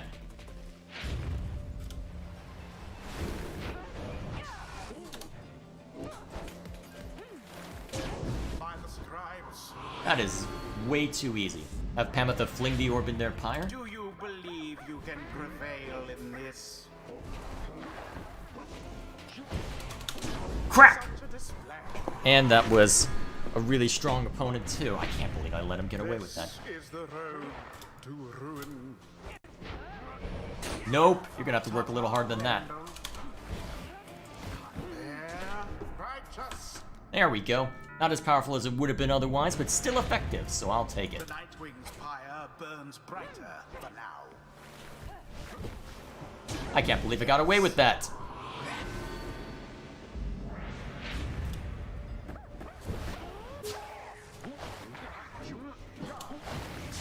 Blendo banished.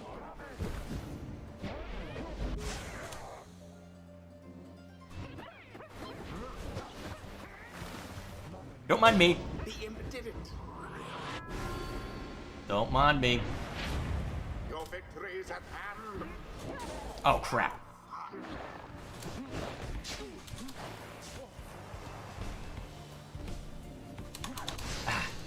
Thought I could make it. Probably should have just focused on throwing it instead. Nope, you're gonna have to work a little harder than that. Goodbye. And it is done. Fine, yes, you prevailed again. They hardly deserved it, though, if you ask me. The rite is complete. Well done, Nightwings. As for the accusers, though they have fought us fiercely many times, I doubt that it shall be enough. May they find mercy in this land. I guess that's that. The accusers. They won't have much of any chance of getting out of here anymore, will they? Tizu is pleased to have prevailed, though he wishes that the accusers find their peace. Nightwings. This is finished between us. I have a simple hope which yet remains, and it is this. I hope that we shall never meet again. The rites do tend to teach something of trust.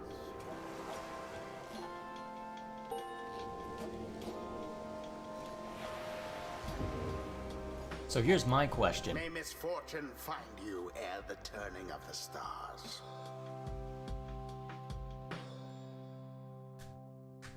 So here's my question. Is this coming right the last or the second to last?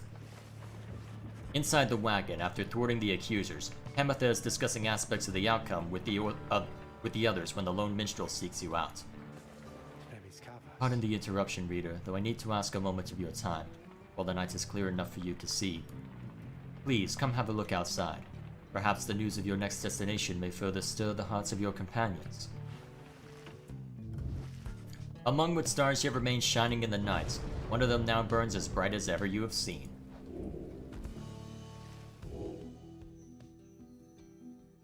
Already going back. Solian.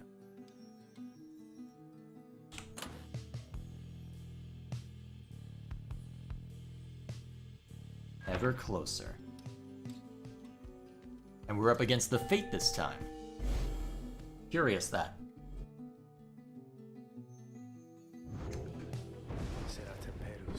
The cycle turns even more quickly now, until such time as it shall shudder to a halt. He makes a sound then, almost like a laugh. I forget myself, reader. I should not say such things. The scribes, they would say that one ought to focus on the path in front of him. When we set forth to walk along a labored path, it can be all too much. If we stand back and look upon it as a whole, we may well decide to turn around. But if we begin to walk, whilst casting down our gaze, and whilst resisting well the urge to look too far ahead, we may make steady, careful progress. Soon enough, we may arrive where we endeavored. The lone minstrel bids you a good evening. You had best retire for the night, for when first daylight comes, it shall be time again to take to the skies.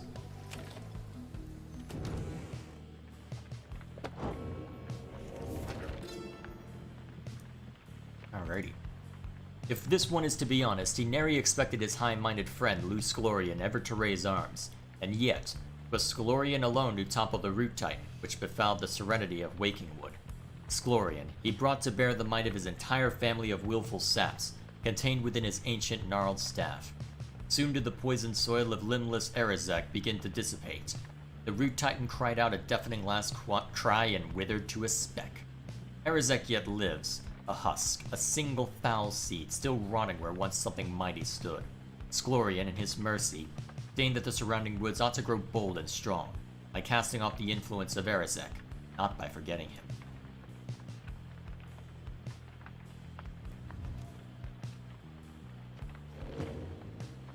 Alright, so what's the other page that was revealed? The Tattered Mantle. Well known as the treachery of the Rope Collar, who conspired against the Emperor of Sar and set in motion the Empire's collapse. The knave did journey to the downside after us. Our paths they never crossed, though he did meet his end. He wore the Tattered Mantle, wrought by the first Empress, and worn in every generation hence. The living mantle whispered wisdom in its wearer's ears, but in the downside it cried out instead in protest. When the Rope Collar retreated to his horrid isle far at sea, the mantle gained new life, conjoining with the native imps. The Imp Titan was born, and grasped then the Rope Collar in its first and last embrace. Interesting. Alrighty then. It is done.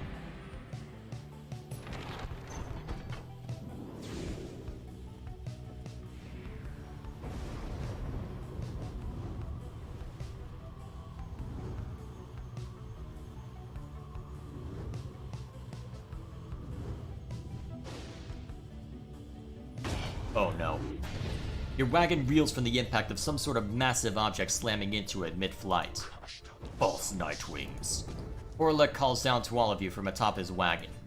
Again you seek to climb that cursed mountain beneath us. Again you seek to take my rightful place. I should send you crashing down to it that you might fall as I have. He stares down at all of you. But I shall not. Rather we shall meet upon the summit. The last cycle of the rites is ending. Until then. So this will be the last one then. This shall indeed be the last. You make landing on the sacred Mount Telodiel after your encounter with Orlek. Orlek spoke the truth. He has a right to gain the summit. When the time comes, Celeste shall deem him worthy and shall let him pass. Whilst he has transgressed against the rites, he has also already been anointed and prevailed. Nothing is written in the book on this, and liberty ought already be his. For this time, it seems that he has not yet traveled to the summit. Perhaps he is still making preparation with his fellow exiles. When exactly Orlek intends to make good on his promise, he did not make clear. For now, you are to confront Dalbert and the Fate upon the summit. But first, you must be prepared. So wait, it's not quite the end then? Later that afternoon, you accompanied Volfred through the sublime grandeur of Temple High Road to the monument of Luz Glorian. Faith is all that brought me all this way, and yet, I have great fear about the outcome of our plan.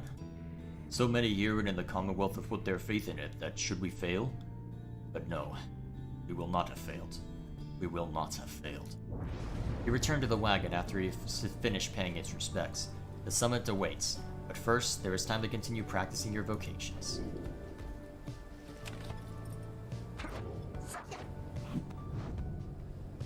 Let's see.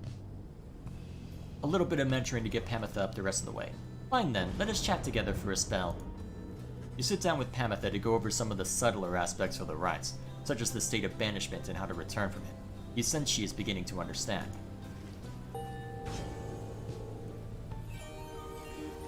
I used to soar above the mountains with the high-wing remnants, and we would see the Commonwealth shining down on the horizon. It enraged us, the mere sight of it. I can fly free no longer, yet that anger, I don't feel it anymore.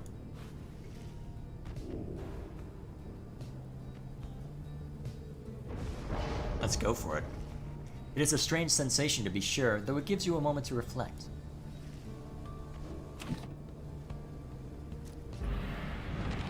Make sure that she's ready for the trials ahead. And she's the one going up next. And by the sounds of it, deep in the ancient formations of Mount Elodiel, you find a messenger imp looking to bring you the latest news and rumors from the other side. This time around, the imp brings tidings of Sir Gilman and what happened to him since his liberation at the fall of Solium, when at last his self-imposed exile came to an end.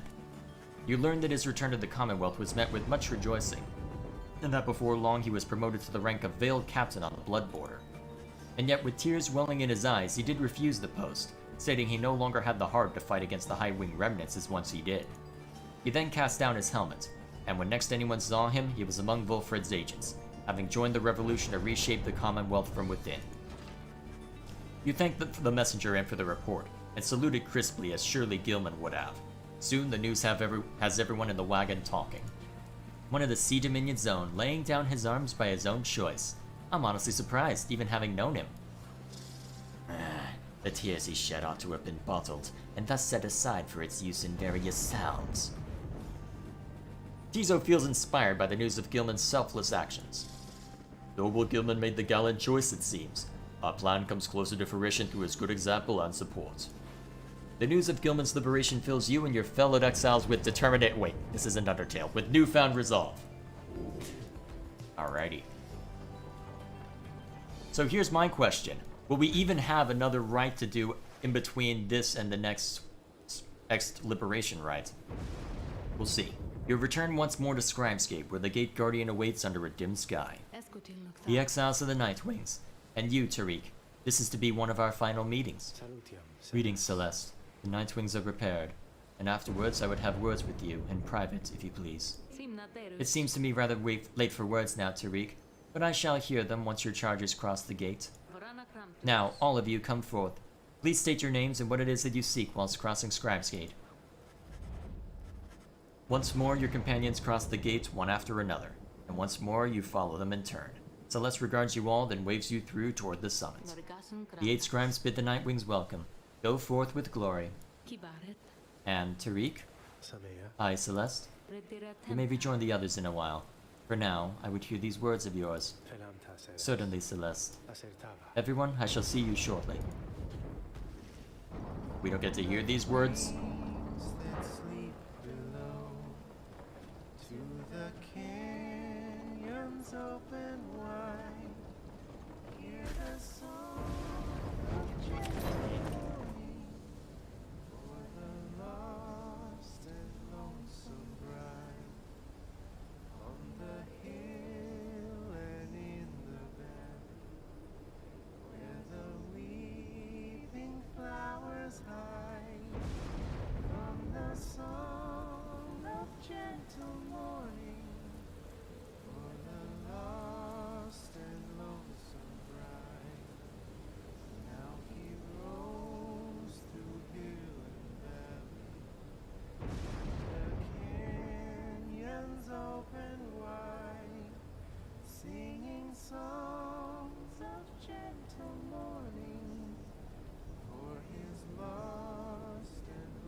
I did not expect to hear another song.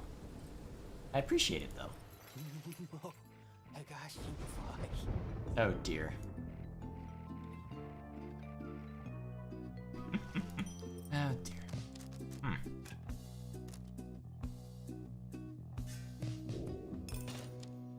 Alright, do I want to get any... Yeah, let's get a permanent. Alrighty. Coming to the end. So. The time has come again to deliver one of your fellow exiles to a homecoming in the Commonwealth, lest your adversaries the Fates achieve the same instead. The lone minstrel has returned, and approaches as you await this signal from the stars. There is something I wish to ask you, reader, something which ordinarily would not be my place to discuss in any detail. You have observed the stars. If you would not mind my asking you in such a direct manner, how many liberation rites are you supposing yet remain?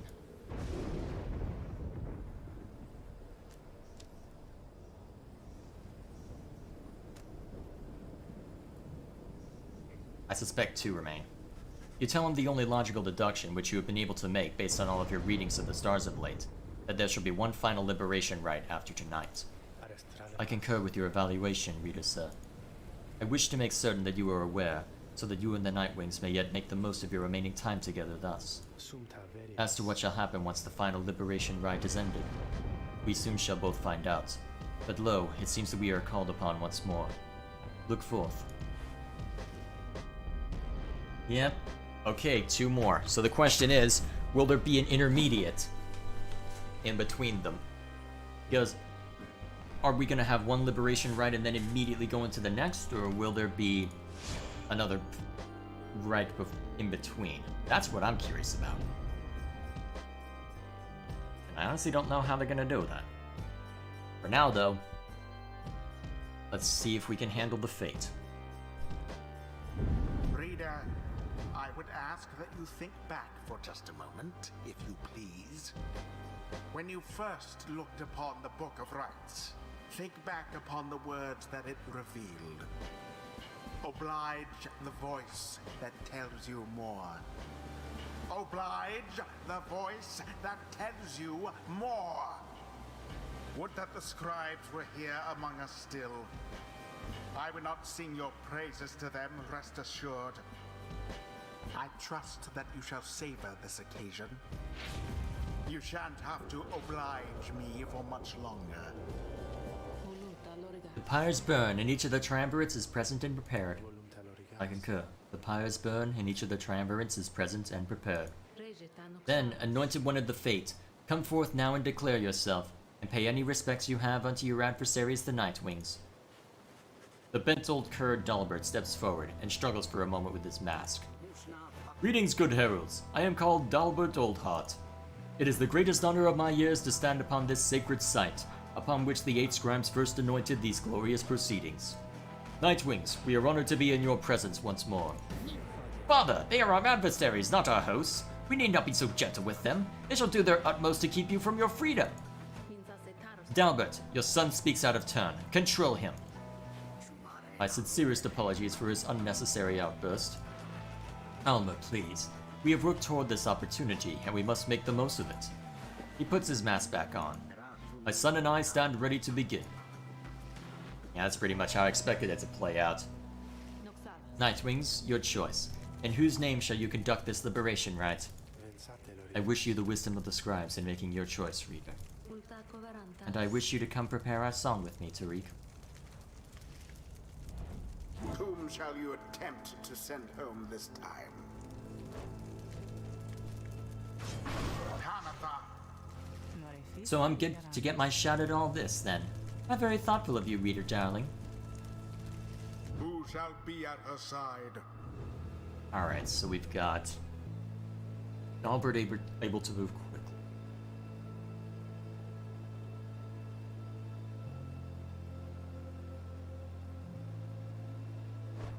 And then you've got someone who can also jump pretty far. And an imp. Okay, so I feel like we have to bring Wolfred out just so that he's ready.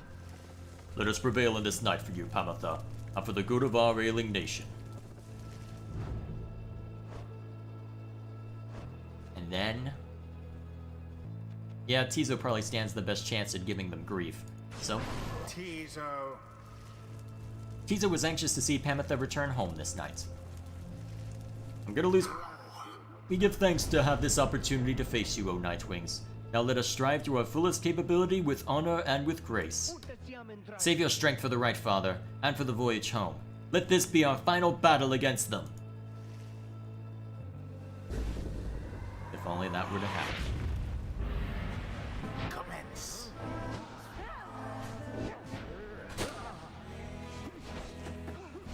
Gotcha!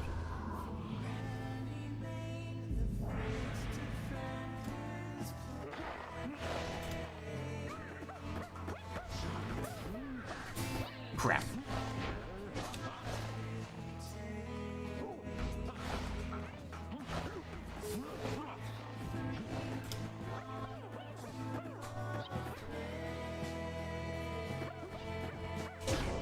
Good work.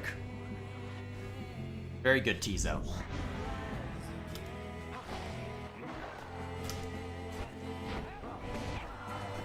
Sorry, buddy. Oh yeah, good work. Hear us now, O noble Jomira, for we beseech you. Surely we cannot prevail without your aid. If ever you have heard my prayers, I beg of you, please smile upon us now. Whether from his prayers to the scribe or simply from Dalbert's resolve, something comes over your fellow exiles here. If they are banished now, they shall not soon return.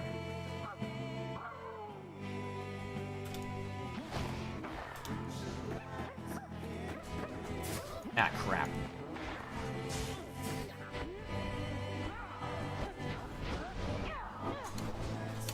Doesn't matter, though. It is at last. Surgical.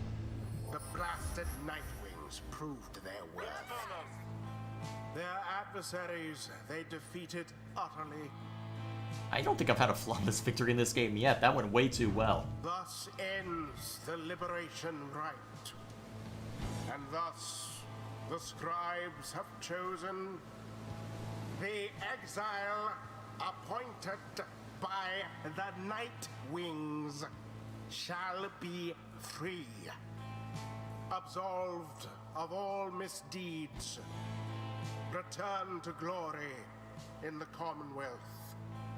Her adversary and all others shall remain to carry out their rightful sentences. Alas, my son, once more it seems that I have failed you. Father, wait! What good is freedom to us anyway if we would be apart?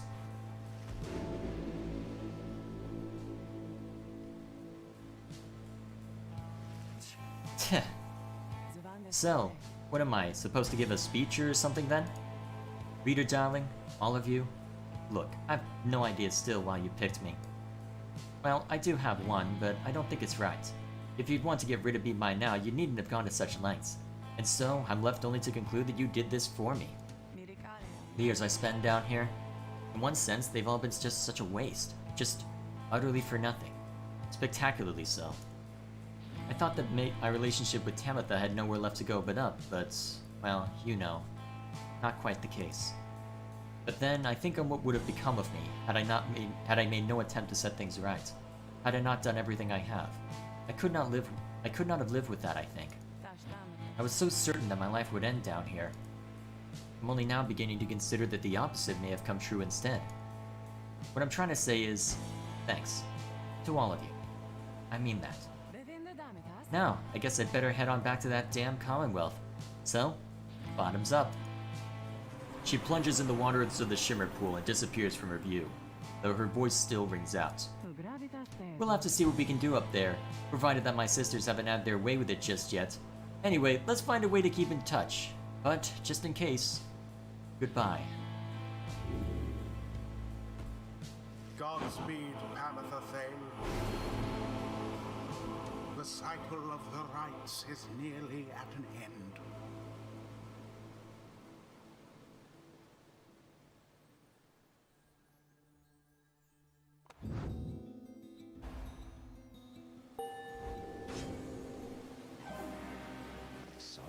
Long did I bide my time in anticipation that one day the Nightwings would reform under a common cause. To be a part of it myself, it nourishes the spirit.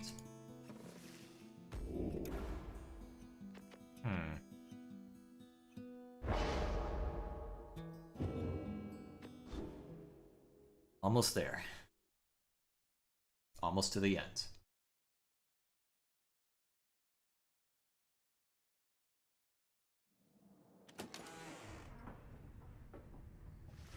You return to the wagon after having prevailed against the Fates in the Liberation Rite. Excellently done, Nightwings. Kizu is pleased that Tamitha is finally free. You succeeded in liberating Pamatha, who returned to the Commonwealth in glory. The last light of the stars still shines for us above. At this point, what is to become of our plan needn't be the subject of our speculation. I trust that we'll learn the outcome soon enough. Our actions to this point shall pave the way, perhaps our faith as well. So let's for now focus on this. We stand upon the brink of the last turn of the cycle of the rites. Soon we'll have a final chance to get one of you home. Now, reader, up for a little stargazing. Let's see where on the downside we shall be returning for these final rites. You turn back to the darkness to look upon the last few stars too stubborn to relinquish their light.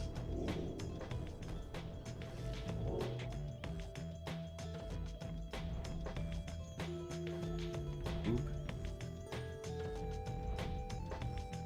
Show me.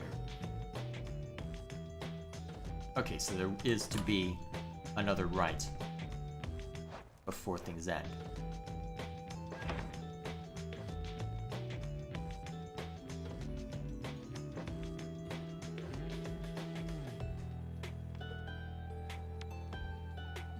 Well, it's not like I can get much.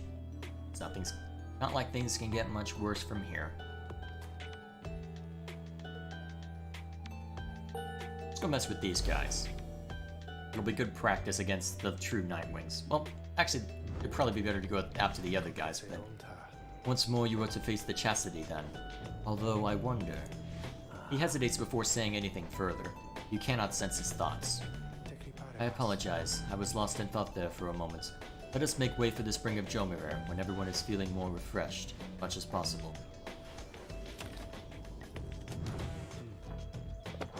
Before we see to him. Reader, though you shall always bear a burden, it is much lighter than the burden of a lonesome exile. Go forth and become free. Then join with others such as you, and lead with mercy, continuing to demonstrate your worth and knowing that the Empire's fall formed the foundation of our Commonwealth. You shall cease to be a reader and become a voice both to the free and to your successors here, who shall take up this book when you no longer need it. The cycle of the rites shall see to it that you and others like you shall be liberated, ere the coming of another age. May the stars shine ever brightly on us all.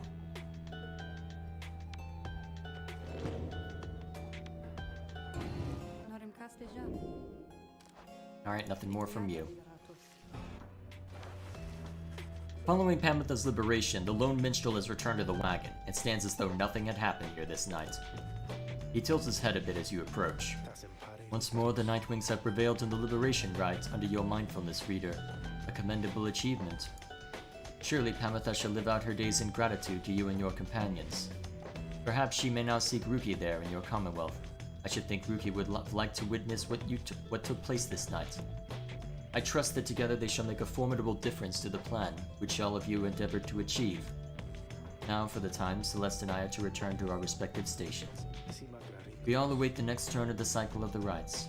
May you prevail once more when next we traverse Scribe's Gate. Until then, reader, rest well under the stars. He nods and leaves you to recover after a long night.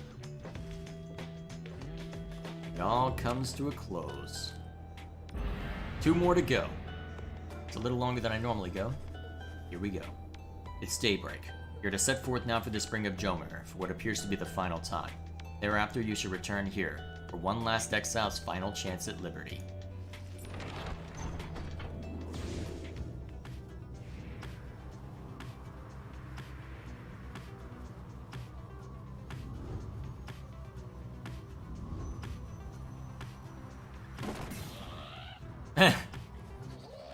Full-on panic.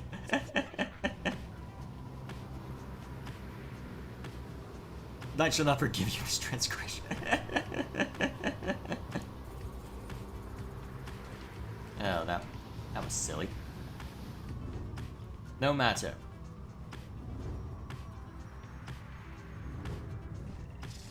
Gertrude slithers up to you as the black wagon passes through the skies above her former abode. Our kind who lurk below. They would scarce believe we soar above them now. We told them when Sandalwood came to fetch us that we shall not return for some time.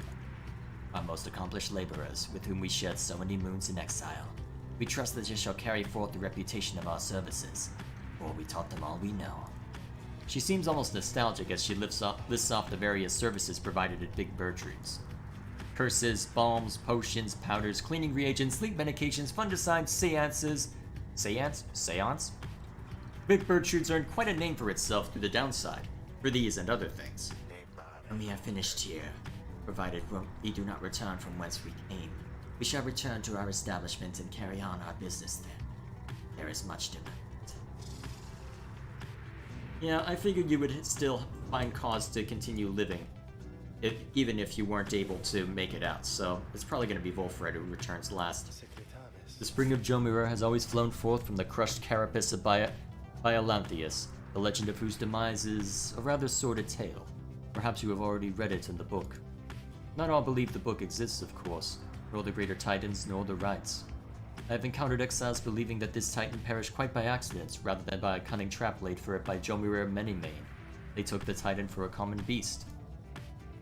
Perhaps the stars shine down upon out-of-the-way locales such as this one, to ensure that they alone shall witness the proceedings.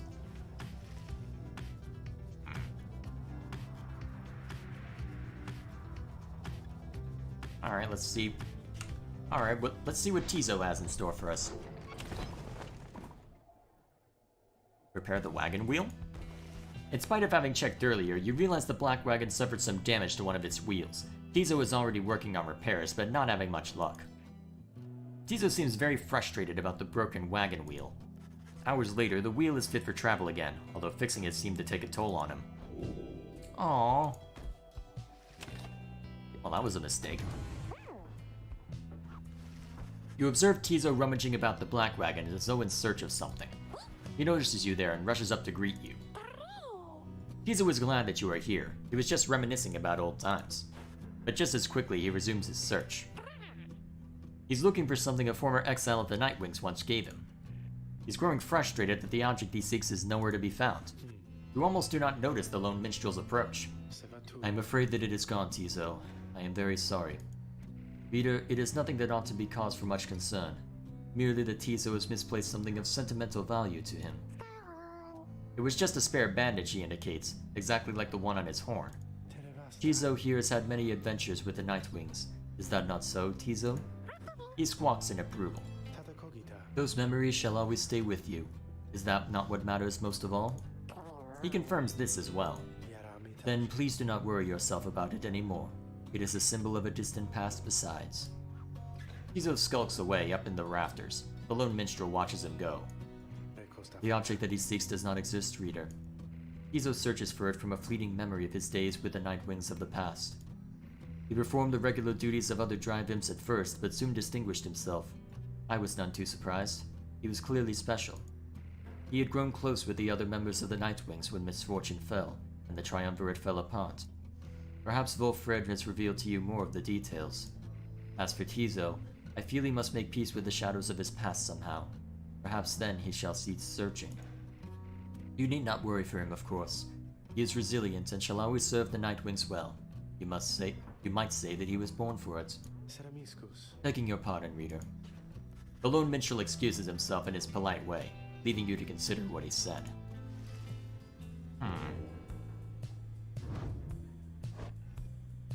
Curious. For now, though, we carry on. So, I get to take this team out for a spin before we do the final rite. Here goes nothing. Not too much is banking on success for this one, though. Apart from my pride being on the line, should be fine. Oh, this was one of the pages left? I oftentimes think the carapace of the Hive Titan Biolanthius shall be an everlasting blemish on an almost splendid bit of land. But Jomira in his brashness felled the monster with a certain flair. Then the moon shone through the ridges of the massive carapace and shined upon the pooling ichor, turning it into the freshest nectar ever to be tasted. The spring shall flow eternally, and those who walk within it shall experience the resplendent glory of the land. The stars began to fall there in the spring with regularity, and we now know how soon again that they shall do so, and we wish for you to see it yourself. Neat. Alright. Guys, can't help but wondering whatever happened to that number with the wings. You know the one. I guess she's kind of pretty, maybe, I suppose. She's still around by any chance? Because, well, anyways. Typical.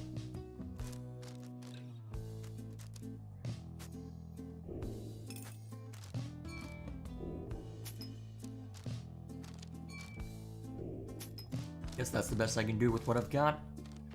Let's hope it works. So, be seeing you guys. Everything is prepared, and night is just beginning to take hold above the rocky pathways of Spring of Jomirer when Volfred gets your attention. Reader, I suppose you might remember our first meeting with that manly Tinderstealth. He would be mortified, of course, if you forgot. I would say that he is an embarrassment to my kind, but unfortunately I've known many others like him. We are a discontented people, I suppose. Anyway, when last we saw him, you might recall that I avoided him. We are not good acquaintances or anything, but he knows enough people in high places that he could be harmful to our plan, should he know of my involvement. And so, Volfred dons his ritual mask. I shall have to be discreet here. As I am with the Nightwings once again, I can no longer hide from him outright. Perhaps, though, he shall take me for a common sap. Anyhow, it seems to me we have a right to conduct.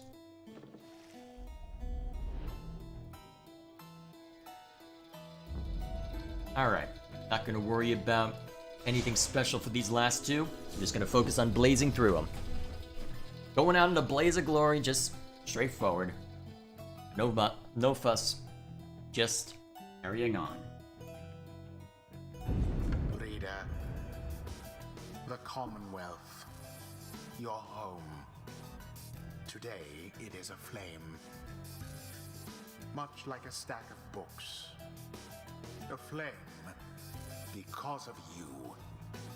Because of your outlandish plan. Not that you care. Not that you shall live to see this place again.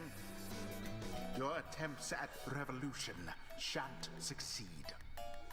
Though by all means, keep trying. As for myself, I shall enjoy presiding over these remaining rites. I'm sure.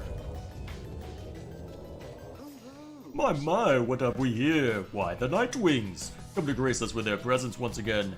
You think that you could simply cut us down like last time, is that it? You sense Volfred reaching out to you. Rita, let us indulge him for the time. Perhaps he shall reveal something we can use to provide a disincentive for his metal. Just let him keep on talking. I shall attempt to remain here. And my, the color of those raiments. I mean, they are rather gaudy in this light, I have to say. Though I mean no offense to this, of course. So do you suppose the rite is going to commence soon? As much as I enjoy our chats like this, I do have to get going soon. If you must know why, I'm expecting an important message. From the other side, no less, come dawn. I hear something is brewing out there, some sort of unrest, So yes, it's a very important message. Sent on this way by one of those imp couriers, and I must say, those little things, their services are certainly not cheap. Though I'm sure that you could get a good deal on their services if you wish, perhaps to contact a loved one back home, All I ask, of course, is that you stand aside and let the chastity prevail as well as we ought. For I have a date with Destiny not long from now upon the fall of Solium. He continues talking for some time until at last the rite is set to start. Maybe there is more than pride on the line then if that's the case. Oh, my. Look at this wonderful assembly of exiles come from all different corners, Such a colorful retinue you Nightwings have. You know, I heard the most preposterous rumor about you, that you are harboring an especially notorious criminal, one who has designs upon the Commonwealth itself. He looks right at Volfred. But I could not imagine such outlandish tales could possibly be true, Anyhow, I so would like to meet everyone here. Hello, good Nightwings. I am H. Manly Tinderstaff, and truly it is a pleasure to make your acquaintance. Manly has intruded on your privacy as you set to choosing your triumvirate. He could not be less welcome. He seems to be searching for someone in your ranks.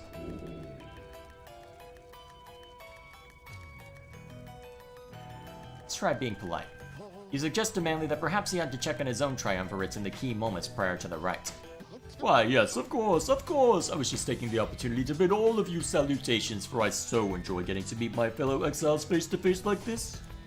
Yes, there may be rules against this type of thing, but who's counting, am I right? I'm sure the scribes wouldn't mind if they were here. Anyway, now that you mention it, I ought to go check on my wonderful colleagues. See you shortly, and good luck. Manly leaves at last, leaving you to focus on the rides again. Choose quickly your triumvirate. I guess it doesn't really matter what I choose at this point. Because no matter what, it's gonna end. Can't really get either of them up all the way to rank 5, so we'll have Wolfred lead. And then these two flanking. Bertrude. If that is all, That then insufferable sap. A blight upon his kind and an adversary we should like to pick apart. Are you quite ready yet, O Nightwings? I doubt you are. Because of my colleagues of the Chastity and I, we have a trick or two we think I'll take you by surprise. Just watch. Don't believe me, just watch. We'll see about that. begin. Ferocity unbridled. And in you go. Glory to the Nightwings first of all. First blood.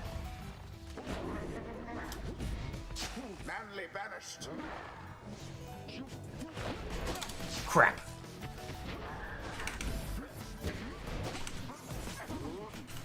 Goodbye. Bertrude plunged into the adversary's fire. Have Tizo douse. Wolfred Sandalwood? Why, is it really you, my dear friend? You must be mistaking me for someone else, Manly. However do you mean? I'd recognize that upright posture of yours from anywhere. I knew it had to be you. Oh, what a glorious surprise indeed. Oh, it's me, all right. But you're no friend of mine, Manly. No more than I am yours. So cut your nonsense for a change and face me like a proper sap. Oh ho, to have such a spark left in those old limbs of yours. Well, if you want me to be rude, that's fine. Let's have it your way, sir. That manly Tinderstaff has such a mind for politics. Would that he focused on the rights. I can't jump. Crap. Your Pyre spans. Well, it's only one hit. I think it'll be okay. How sad for Manly.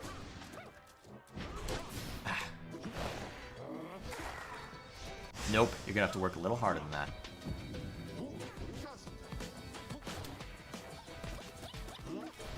Nope! Now that is how to sing up a flame. In.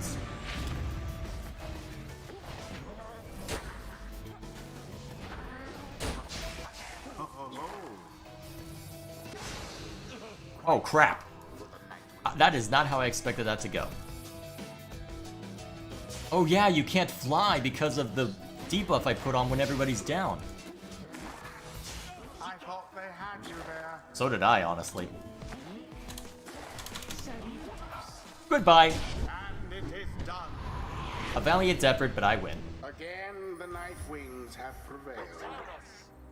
Their hapless adversary stood no God chance. for that. Thus end this night's proceedings. My word, how could this happen to me? You deceitful, ignorant, utterly uncouth pack of fools. Have you any idea what you've done? Wilfred watches the outburst in silence. Keep spouting off like that, Manly, and you shall reveal all we need know. You harbor such a fear within your heart there, don't you? Coming from the aristocracy and now in exile. How they must speak of you. What would they think of you if you don't get out? Or even if you do? Wolfred remains deep in thought, studying his adversary. I see. I see now. Then Wolfred recedes into the shadows. What? My head? Who? Oh, I believe there must be some mistake. I have to go. Ta-ta. Fine evening to you now. It's been a pleasure, genuinely so. Manly stumbles away in a stupor. And there he goes. I've lifted certain burdens from him for the time. A bit of mercy for his sake. For my people's sake. As well, it should ensure he has no lasting memory of our encounter here. Or running into me. Now, let's be off, before he catches up with us again. Boundless are the teachings of the scribes.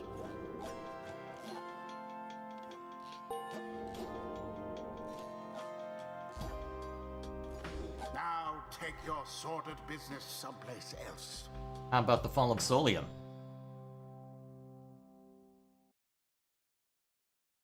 Yeah, well, no matter. One last rite. No one speaks further of the chastity back at the Black Wagon. Everyone is instead preoccupied with the rite that is to come. Thus does the final chance at liberty present itself at last, then? I'm afraid so. Our plan is an imperfect one, yet here we are faced with this vital opportunity. He looks over to you. Peter, my boy, please go see for yourself. I think we all know where we are headed next. And I suspect I know whom we shall face when we arrive. The others turn to you as well. You turn toward the wagon's door. You know what you shall see out there. Now, however, the time has come to face it. The dim and fading light of the final star still pierces through the darkness, demanding your attention, guiding you toward the end point of your path. You see plain the golden star of Solium. As all others have disappeared.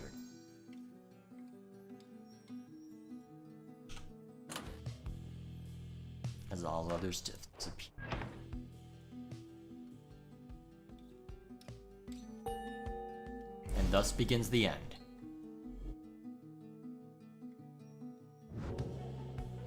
You are summoned to the Fall of Solium for your 7th and final liberation rites. Thus shall the cycle of the rites be ended for an age. You sense that if the rites ever shall commence again, it shall not be during your lifetime, or that of any of your companions, even the longest-lived ones. The stars revealed to you one thing more. The adversary whom you face shall be Oralek. Already he has crossed Scribe's Gate, and awaits your arrival. If the 8 scribes created the Nightwings in their own likeness, perhaps it is only fitting that the Nightwings should, in the end, be forced to face themselves. Oralek, curse this damnable cycle that it must pit us against him in this, our final chance. Let us retire for the night. We shall not have many chances more for rest before our journey's ended. The group disperses as exhaustion sets in. At dawn, you fly to Mount Elodiel to make a final effort to achieve your plan and get somebody home. But who?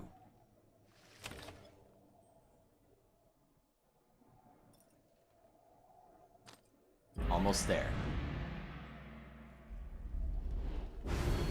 Foolish reader. Oh, what now? Your so-called friends. You are accomplice to their hateful plot. They are exploiting you. You shall never have your freedom.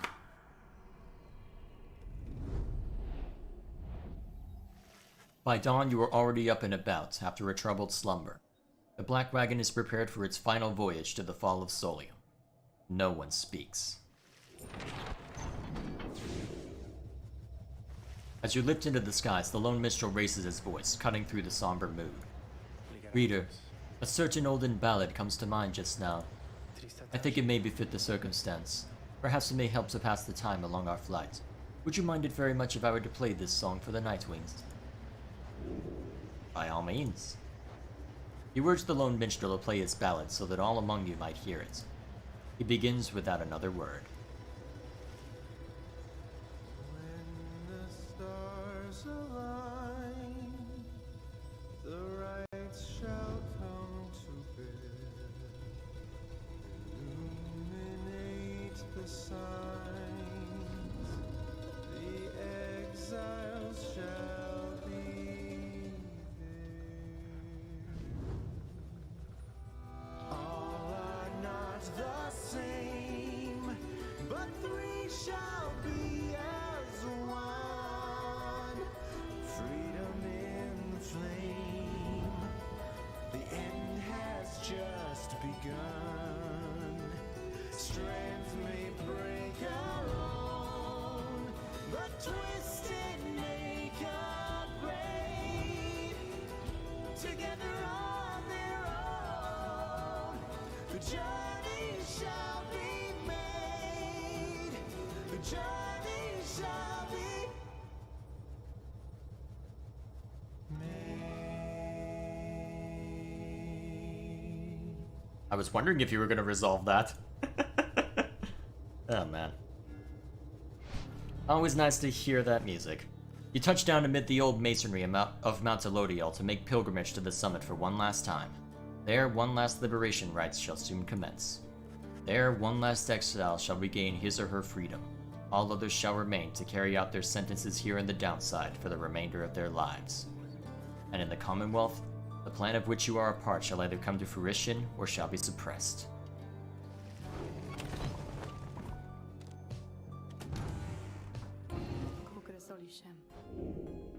No more from you? More from you. Actually, wait, what was that trinket? I remember seeing something shiny. A soulless shell. Huh.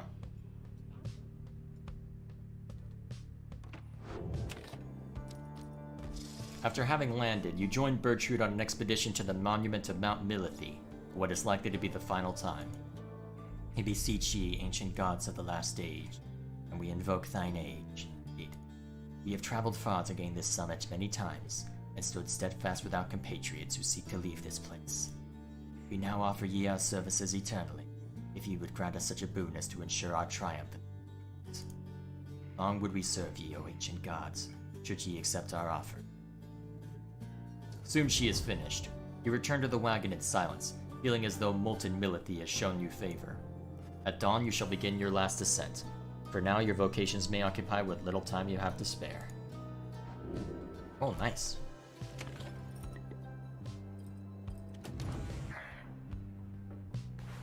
You notice Bertrude studying the Beyonder Crystal. She sets it down as you approach. The mouthy wraith rebuketh our attempt to summon her. She insisteth that we are too young to understand. She must be referring to Sandra. It seems that Bertrude may be able to invoke her. Stubborn, that one, possessing of an ancient understanding, olden ways and olden times. Many centuries of history, knowledge of the 8 scribes themselves, held captive there within that green-tinged stone, within that wraith's own memories. Would that we could extract them in some way. Perhaps thou couldst induce the wraith's obedience reading one, but we she heedeth not. She claimeth obligations only unto thee. Although... She stops and thinks very carefully. The Beyonder Crystal is not to be tampered with. Your fellow exiles know that its use is at your sole discretion. She backs away from you, still thinking to herself. Ignorest thee our inquiries about this reading. Our reasoning has taken us elsewhere. Her refusal to cooperate is like to be an ancient warning of some sort. It is possible that others of the southern bogs know something of her, but we shall not be tampering further with such sorceries ourselves. That the wraith refuseth to cooperate suggests that her predicament is suitably deserved. She heads off in a huff, but just as the air grows still and quiet, you sense something from the Beyonder Crystal. Mouthy wraith, she says. Can you believe it, reader? To be so young and foolish again. Sandra the Unseeing laughs to herself.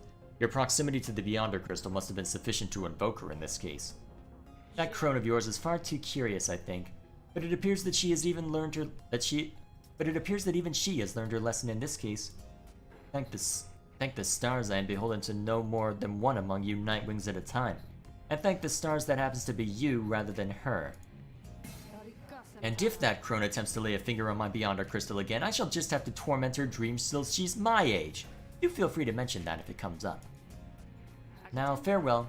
You know where to find me, lovely reader. She vanishes. It seems that Sandra proved resistant to Bertrude's tampering. If so much history is trapped within the Beyonder Crystal, then it shall remain for this foreseeable future. Yes, I am persistent.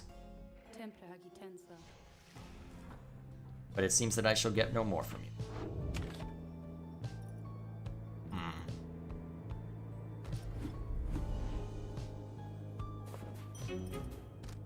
Whoa. Useful. Let's go ahead and apply that to someone. Yep.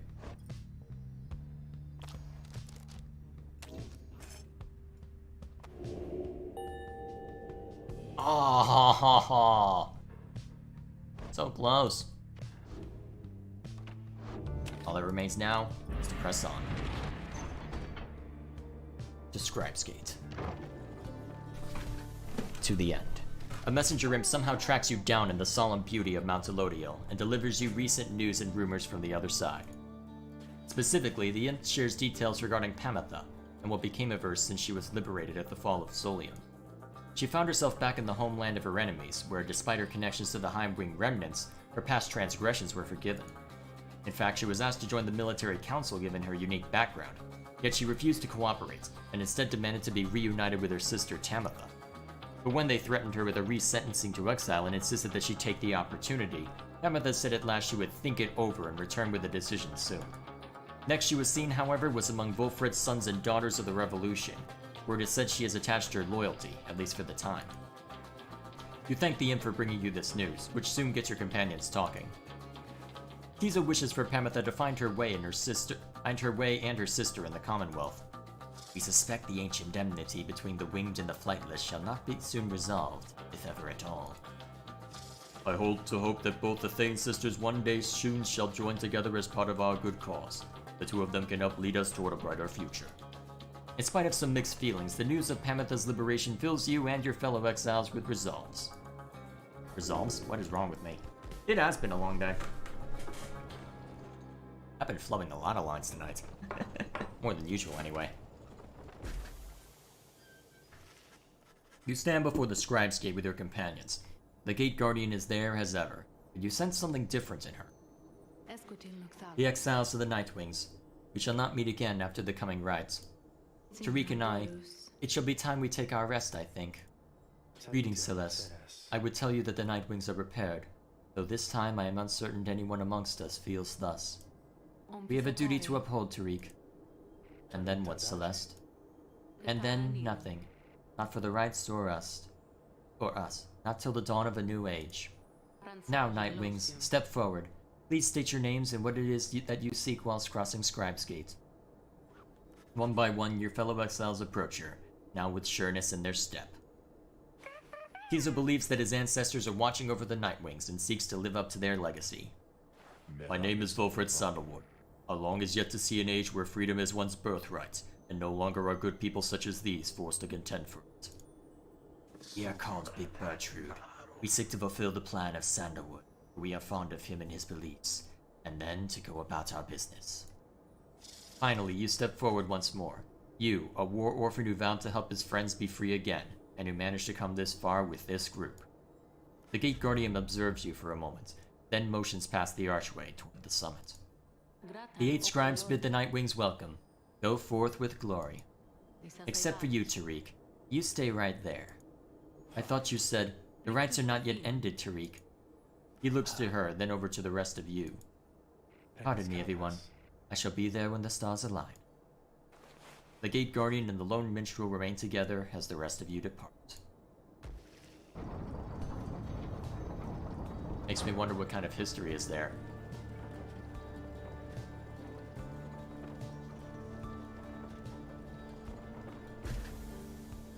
You have gained the summon to Mount Elodiel for the 7th time, the final time in which any one of you shall have a chance to leave the downside. The Beyonder Crystal seeks me? Thank you for visiting on such short notice, reader. I understand you have important matters to attend to. So, let me be blunt. Please, listen for a moment then. I know this whole affair is coming to an end. All of it. I sense the binds that form the rites becoming weak. Which means, soon you will not need me anymore. Not that you have needed me anyway at any point, but still, my services will not be of any further use. I would love to tell you that this means I shall be free from my eternal prison. For some of my Beyonders, it shall be a release. My accomplices are bound by weaker words than those which have bound me. They shall fade away, I think, and finally rest. I, however, shall remain. She hesitates for a moment. Thus, I have a proposition for you. I do not know where you shall go from here, but I ask you to take me there, wherever it shall be. By that I mean, take this stone prison of mine, and keep it. Do not just leave it as all your predecessors have, each time their stay among the Nightwings reached an end. Soon the Beyonder crystals shall serve no use at all, except to keep me trapped. I am content to remain thus, for I have little choice, but I would prefer to do so in your company. For I do enjoy your company, reader. This may not be much of a compliment, but I assure you that I much prefer your company to an eternity of solitude.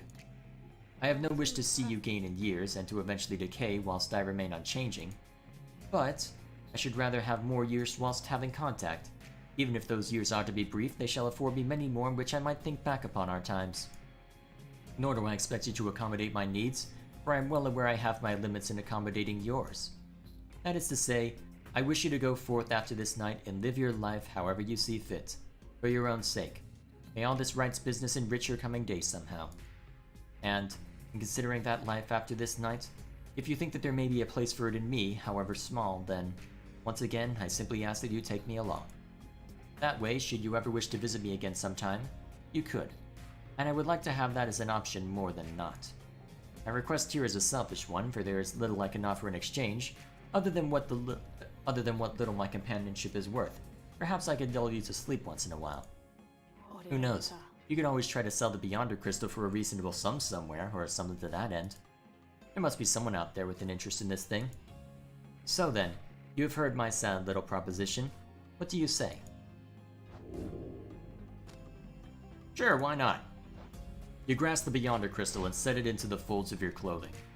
Sandra senses this and makes a sound as though surprised. Thank you, reader. She is at a loss for a moment. Then, let us go then from this place. Go and face your last remaining adversaries. May you crush them under heel and achieve the outcome which you seek. I believe you shall prevail. She disappears into the stone. For now. Alright. One last fight.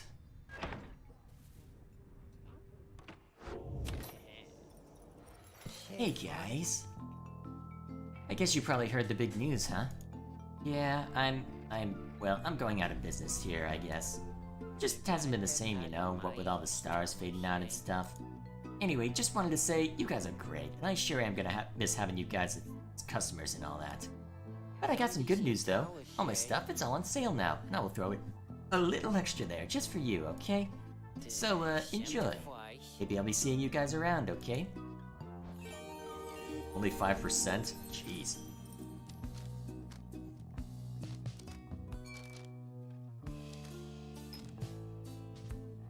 Well, a little bit of extra of that wouldn't hurt, so.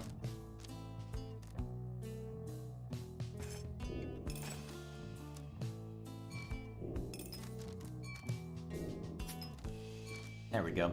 Now I can throw a bunch of buffs on us. Appreciate you doing business, and you guys be sure to tell your friends, okay? Alright. Let's go ahead and apply. Well, you know what? We'll apply the temporary buffs when we actually get to it. You have gained the summoned amount to Lodiel for the 7th time. Very few stars remain above to light your way as you await the commencement of the final liberation rite. The lone minstrel finds you clutching the Book of Rites, seeking there perhaps some bit of wisdom that has eluded you thus far. Reader, we may not have a chance to speak again after this. I may have to go. I wish to say that I am grateful for having made your acquaintance. I shall remember you with fondness. I wish you well this night and always. Go forth with glory. Then he looks up and he extends his hand in friendship. You clasp it. You see Volfred has joined you. All of your companions are there with him, in fact. It is strange for me to say, given the circumstances of our meeting, reader, but it has truly been a pleasure. Onward now. Let us achieve our plan. Tizo wants you to know he has the utmost faith in you. Leading one. Thou art both wiser and less irritating than most others of thy kind. We have learned something from thee, and we are grateful. You look upon your fellow exiles, your companions with whom you have withstood the downside, and with whom you shall now conduct this final rite. Begging your pardon, but my time has come. We shall see each other soon. He departs. After this night, the outcome of Volfred's plan, the plan of which you all have been a part, shall be decided, one way or another. For now, all you can do is strive to prevail against your final adversaries, so that one last companion may go free. You rise to join your fellow exiles as the last remaining stars ignite.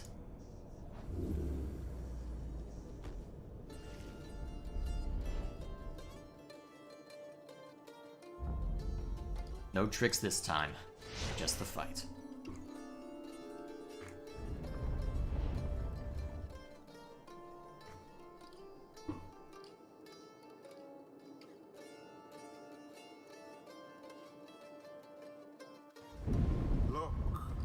one last time, upon the fall of Solium, dear reader, hear me for one last time. For soon, the few remaining stars shall fade away, leaving you stranded there for your remaining days, in that forsaken land where you deserve to be. The rabble that you roused here in the Commonwealth shall be put down. The exiles whom you liberated, all shall fall in line. But first, let us get on with this last liberation rite. You face none other than yourselves, each so unlike the glorious Nightwings of yore. 'Tis a shame that one of you shall soon be free, for you deserve each other. The pyres burn, and each of the triumvirates is present and prepared. But before the lone minstrel can concur as per the custom.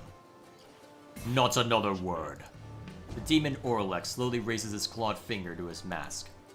The false Nightwings have arrived at last. Long have I awaited this. My freedom once was stolen from me. Then I was cheated of it here upon this mountaintop. You may now attempt to take it from me once more. He stands there for a moment, silent. Then, Orlek dons his mask and stands prepared. May these damned rites cease forever for the misery which they caused. Nightwings, we shall not meet again after tonight, for the cycle of the rites is all but ended. Thus, I would have your decision. On whose behalf shall you conduct this final liberation rite? The one whom you anoint, or else the exile Orlek shall be returned. Godspeed, reader. You know what is at stake better than I. I have utmost faith in you to make the best decision, and conduct this rite with glory. Nightwings, the star's remaining light grows dim. Your decision, please. It is now time to choose who, if anyone among you, shall go free this one last time. The rest of you shall remain in the downside to the end of your days. One by one, you meet the gazes of each of your fellow exiles. Bertrude, Wolfred, Tizo. Your fellow exiles, your companions, your friends. Together you have come this far, but now the downside and the rites conspire to tear your group apart and disrupt your plan. Are you prepared to choose this one last time?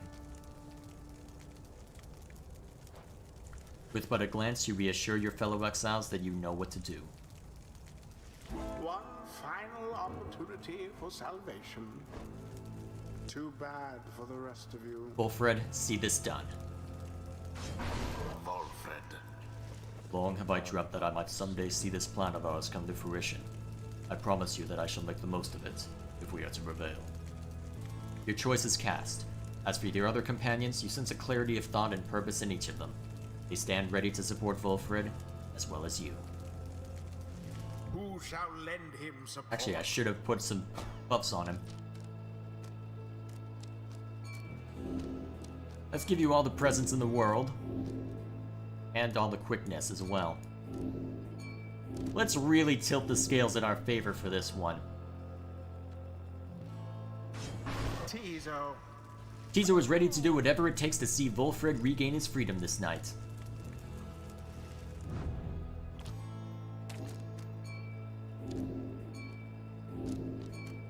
Alright, Bertrude. Let's get him. Bertrude. Thy will is ours, Reading One. Let the remaining stars shed their last light upon our ceremony. It is Those done. are to be my adversaries, then. And who is it, I wonder, who asserts his will over that one? You sense Orlek searching for you, almost reaching out to you. You, the shadow of the false Nightwings. They are nothing to me. To you who would relinquish your own liberty for the sake of them? Strange. It is fitting, then, that I should have to face one such as you. Then Orlek stands at the ready, signaling for his two allies to do the same. By light of dawn, the cycle of the rites shall cease. Let us see if we can finish this ordeal before that time. The sky above begins to shudder. The final liberation rite is about to commence. Tariq. I am prepared, Celeste. Then let our song this evening shake the stars themselves. Aye, Celeste, let us make sure of it. Here we go. Tizo. Tizo fumbles with his mask. Tizo recognizes Orlek and greets him tentatively. It is good to see you. Orlek reaches for his mask in turn. How is the horn ended? Tizo indicates his horn has not bothered him for a long time now, and thanks Orlek for it. Alright, good. Full recovery. But it is unfortunate to see you standing there with them, Tizo. Come with us. No questions asked. The proposition seems to catch Tizo off guard. Tizo indicates that he will not abandon his friends or their quest. He seems to be pleading with Orlek to stand down, to listen, to not give in to anger. But Orlek shakes his head. He puts his mask back on. This is something I must do, little one. Tizo dons his mask in turn. He chirps nothing more. Begin. The final chance at liberation for the age.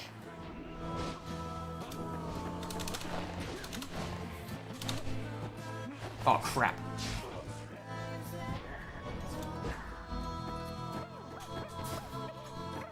Go Tizo! Who shall rise again?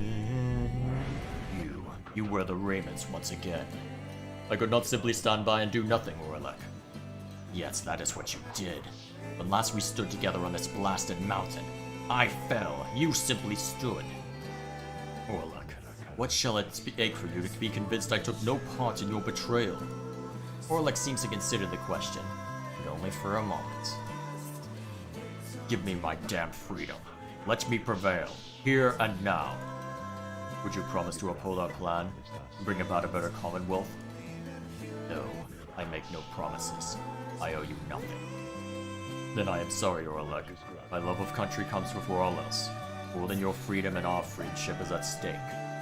Your love be damned, Wolfred. Let us stand as adversaries then.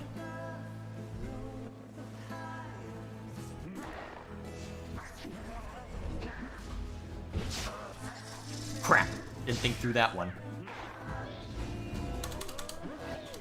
Crap! Didn't quite catch it. At least it was only 10. The sky rains ash. Soon shall the Pyre's own mingle with them. Just then the skies above begin to rain down fire. Shut up, phone. Final throes of the cycle of the rites, and the ending of the age.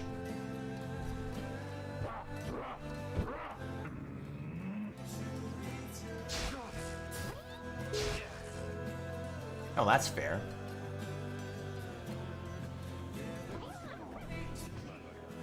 Ah, shoot.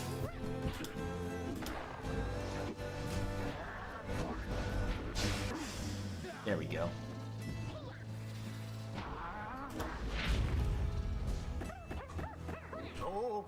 Crap! Did not expect it to go that way. There we go.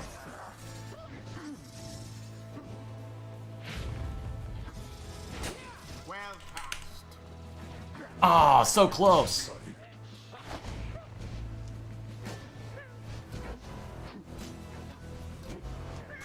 Oh, good move. Yes. Very good move.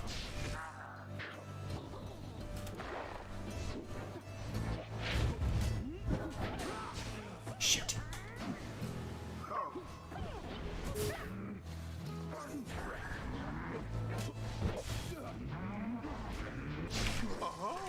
Oh, God.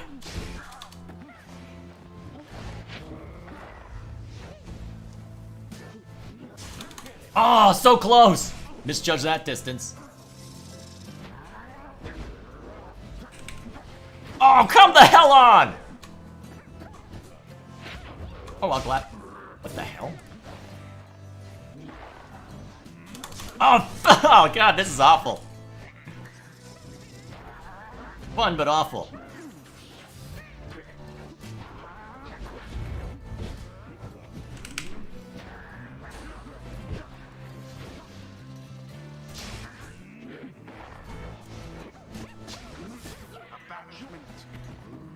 Oh, stop it!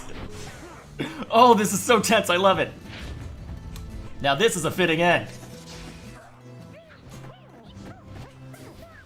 Ah, crap.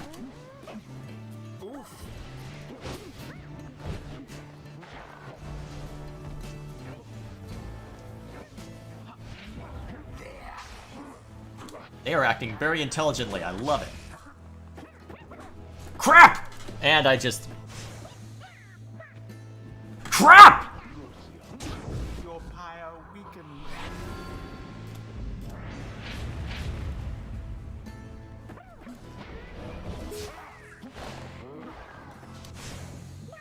Unfortunate for the true Nightwings. That Volfred plunged into the flame.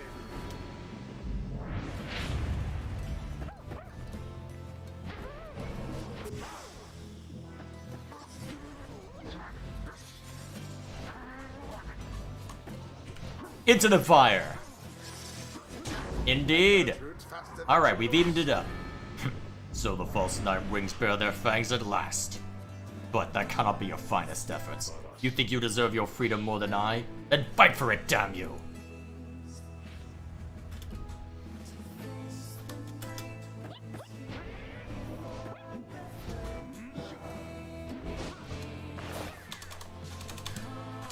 Ah, not quite fast enough. Not quite fast enough.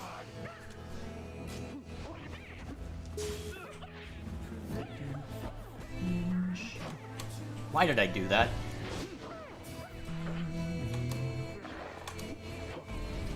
Oh, crap. Yeah, thank God Tizo got back up. Go Tizo! Blaze of glory! Oralek stands, breathing heavily. He looks back on the thin lick of flame that is a smoldering pyre before turning his attention back to your triumvirate.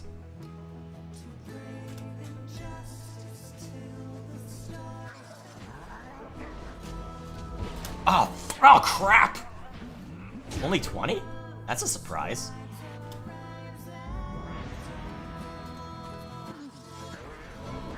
Crap, not a good move.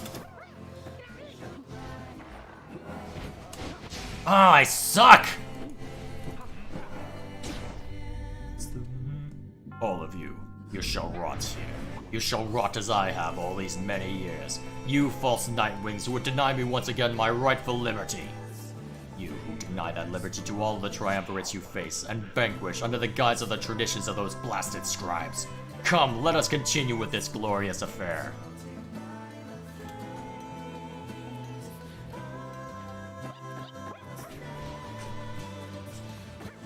Oh, crap. Unfortunately for you, I'm a little faster. Quite a lot faster, in fact. Alright, one more hit and it's over.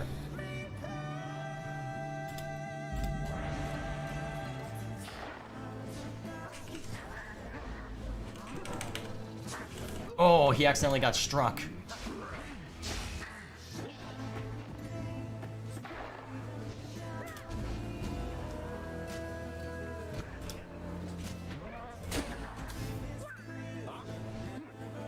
Ah, crap. Not quite.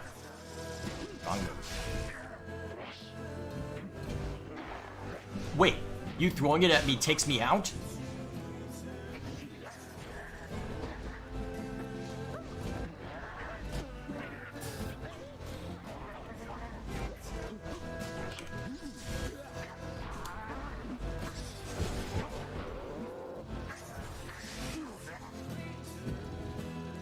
Oh, almost there.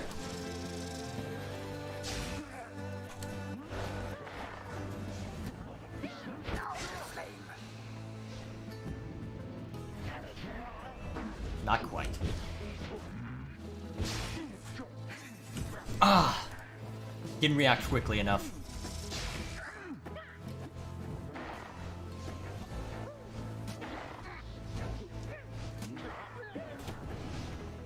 Oh, jeez, I didn't see that. And I keep forgetting that when you throw it, you can just... Ah, not fast enough! Careless.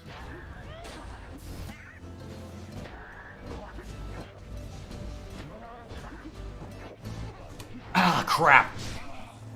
Okay, now this is really close. Okay. Is what the scribes ordained. Your Pyre's flame now threatens to die out at any moment. Orlick makes a sound like laughter, but says nothing as he prepares one last assault against your side. Alright then. How he has changed, that Orlick. Grown old and bitter, lo these many years. Surgical. And there it is, at last.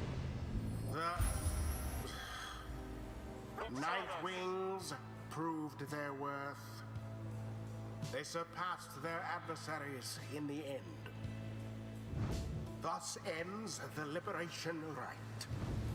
And Praise the thus scribes. the You've done it. scribes have chosen You look upon Volfred for what you expect shall be the last time you see each other. Any moment now the Shimmer Pool shall engulf him. Any moment now he shall return to glory and join his agents in the Commonwealth to help achieve the plan. Any moment now the cycle of the rites shall end, until it leads the dawn of a new age. Any moment now.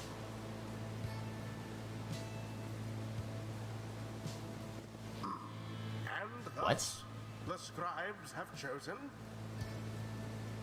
And thus the scribes have chosen.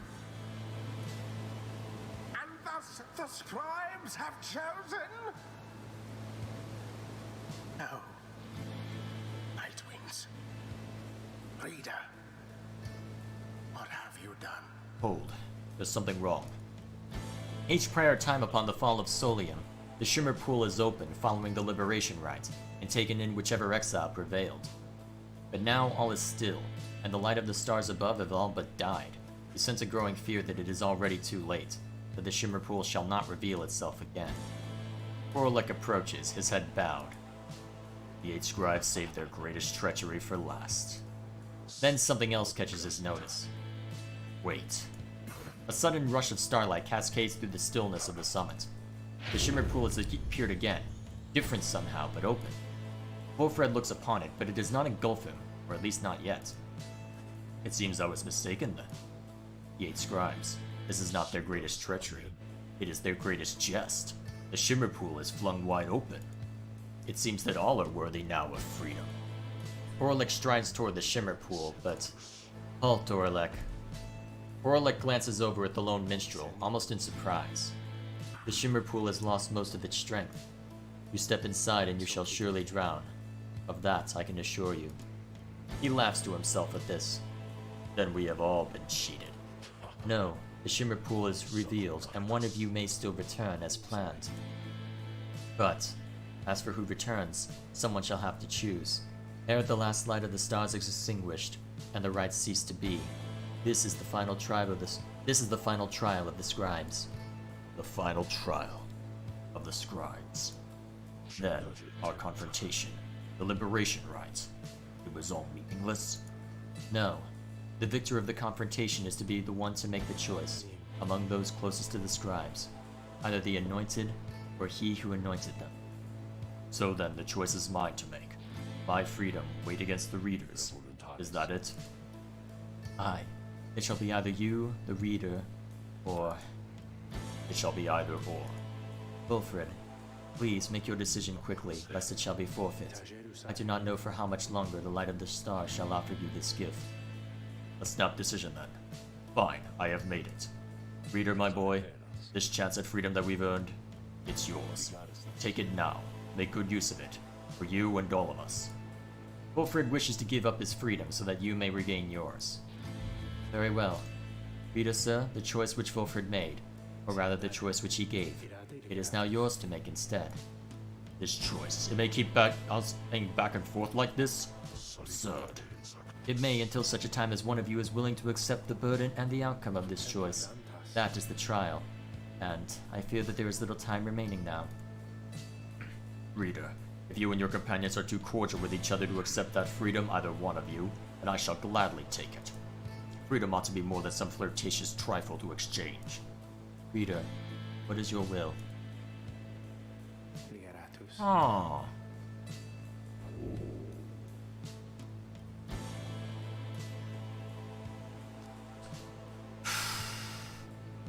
That's a tough one. Where do I go with this? Do I go with my original intention that I see Volfred attain is that I get to have Wolfred watch his plan play out.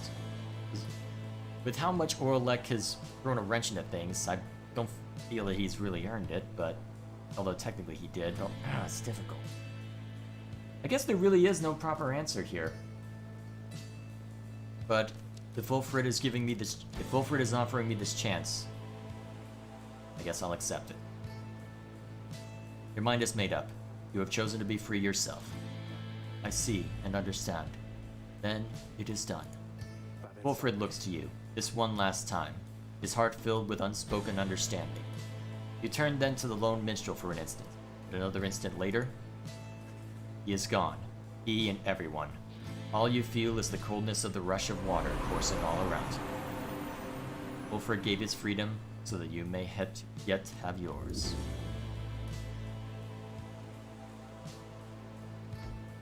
Godspeed, reader. By the scribes, no stars remain aloft. The cycle of the rites. It is finished. The Commonwealth. What shall become of it? What shall become of us?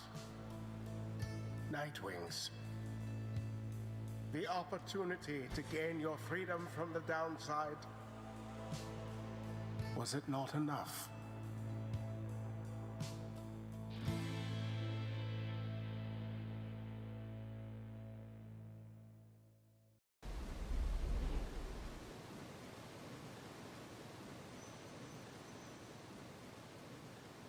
That night, an exiled reader returned to the Commonwealth. He was to be the last. The stars had faded, and the cycle of the rites had run its course. He found the Commonwealth in great upheaval. Spurred by the efforts of 6 liberated exiles, Wolfred Sandalwood's revolutionary plan had incited the masses. These exiles in the starless sky portended the return of the scribes. The people surged into the streets, shoulder to shoulder. Led by the 6 exiles, their voices shook the heavens. The leadership of the Commonwealth panicked. No blood was shed that night, and by dawn, it was over. The leaders of the Commonwealth were joined in this new cause. Thus, in its 838th year, the Commonwealth had fallen. The new Saurian Union declared its sovereignty in the next year. Among the changes its elected leaders ushered in, they vowed never to cast their people into exile, and they abolished the old Commonwealth decree forbidding literacy. Today, we still remember all of this. And we remember the exiles of the downside, whose deeds led to the dawning of our age, whether they returned or not.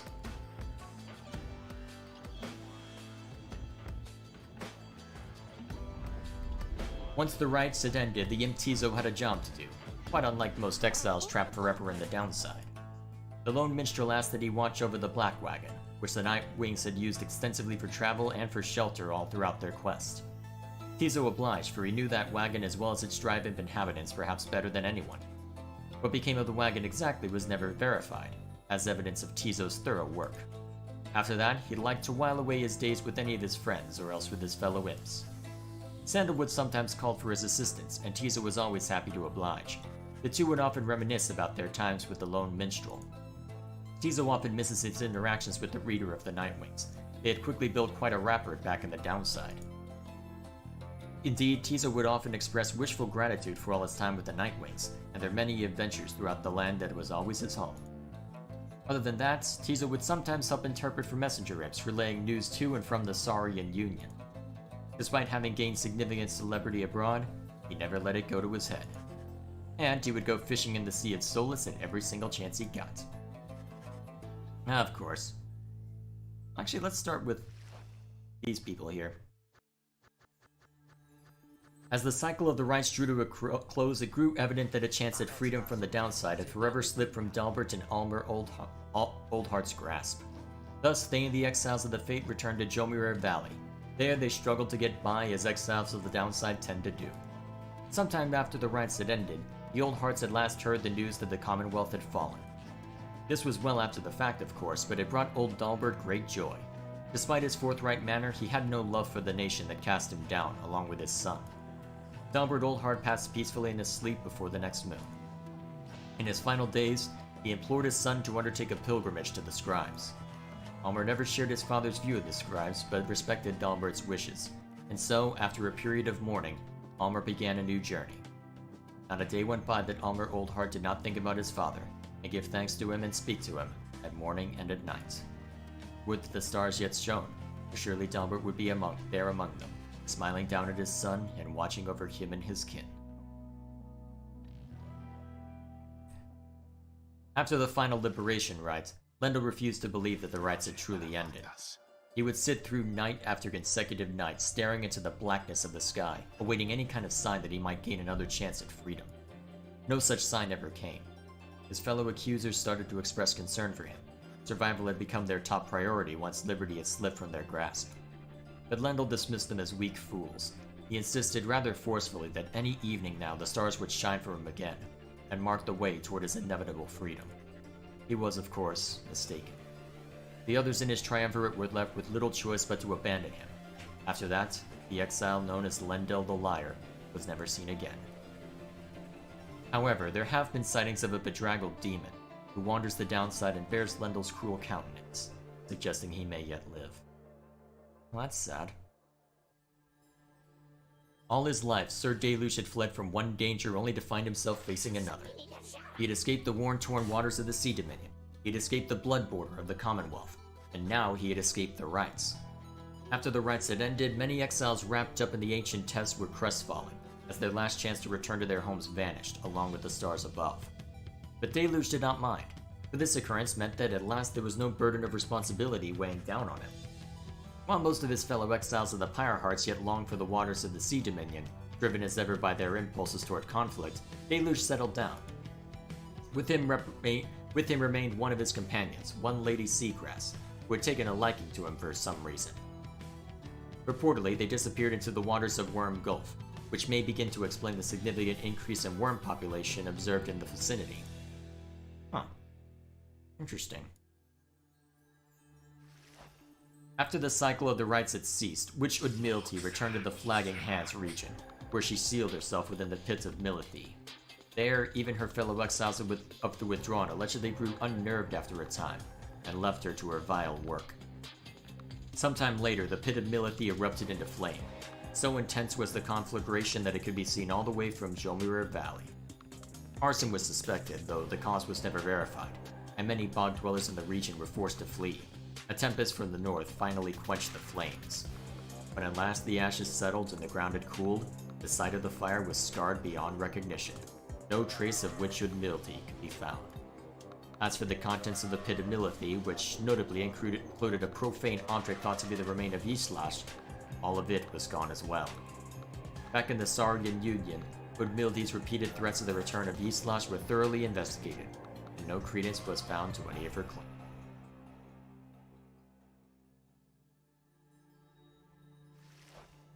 Barker Ashpaws never had much intent in returning to the Commonwealth, for he always found its bylaws to be stifling, so when the rites ended, he did not care at first.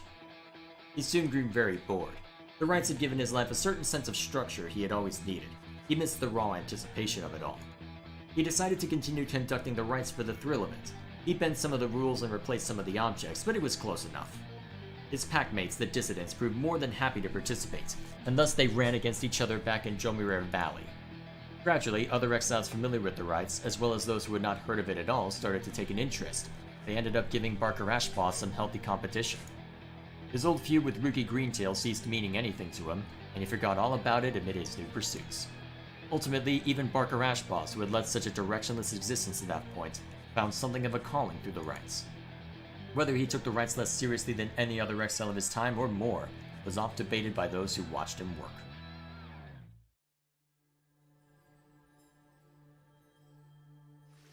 Throughout her exile, Tamitha Thane was motivated by a single goal, to return to the Commonwealth and exact vengeance on her ancient enemies. When she realized the rites had ended, and that she would never see her mountain home again, she nonetheless remained determined to aid her people however possible. She had gathered certain information pertaining to the intentions of the Nightwings, who had formed a pact to regroup on the other side after their liberation. Other such reports exposed certain weaknesses in the Commonwealth defenses, and revealed to the High Wing remnants the opportunity for a risky but potentially impactful strike. As Tamitha could not participate in the assault, she learned what happened well after the outcome. On that night, known as the Scribe's Return, the Commonwealth had fallen. The high-winged remnant thus prevailed at last, without even having to fight. Soon after the fall of the Commonwealth, Tamitha learned her blood sister, Pamitha, was an accessory to the successful outcome. Tamitha was very skeptical of this, but as similar reports kept mounting, she soon accepted the prevailing opinion, however grudgingly. Once a messenger imp arrived bearing some sort of message seemingly from Pamitha. However, Tamitha turned it away. She would not give in to an impulse to forgive. Knowing that the conflict on the other side had ended, Tamitha retreated to the crags of Black Basin, grew ever more distant. Those closest to her surmised that her inability to reconcile with her blood sister was at the heart of this, though for her part, Tamitha never once admitted to any such weakness. Shame that, but what can you do? When Manly Tinderstaff realized the rites had ended and that he no longer could return to the Commonwealth through this ancient means, he was outraged. He cursed the scribe, spewing forth such a slew of blasphemy as to be very unbecoming of one of his high status and bearing.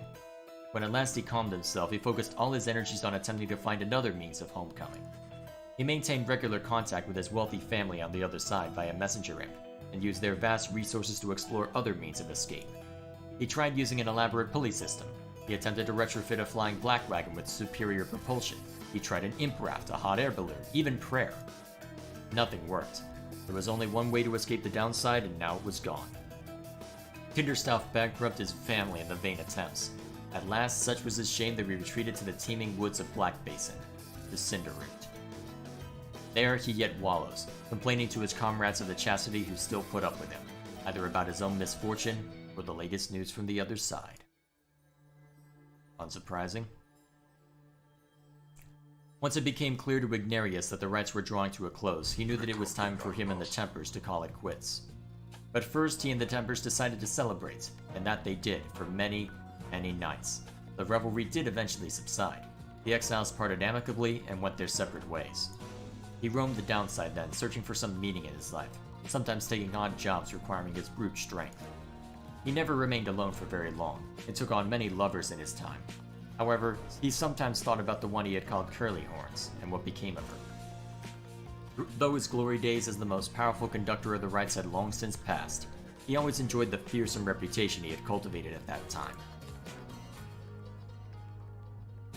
After the Shimmer Pool closed for what would be the last time, Orlek looked around him, in the flickering light of the Nightwing's still burning pyre. He then turned to the fall of Solium, and looked up toward the black, starless sky. He cursed the 8 scribes then, one after the other. After that he strode forward, toward the waters coursing from the side of Mount Elodio, and without hesitating, he cast himself down. Orlek's body was never recovered. The drop from Mount Elodio does not appear survivable, but Orlek did survive it once. That time, however, he was filled with fury. Such was the betrayal he had suffered when his fellow exile claimed his rightful freedom. This time, Orlek was filled with nothingness, and chose to leave the downside in the one way he still knew he could. The other Nightwings who were witness to this never forgot what they saw. That's sad.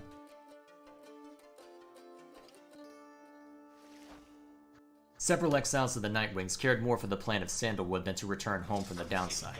The crone called Big Bertrude was a prime example. She had found a suitable environment to live within the dismal region known as Flagging Hands. There she had built up a thriving place of business known to many exiles in the land. With the rites having ended, she returned to her preoccupations, working away almost as though nothing had happened.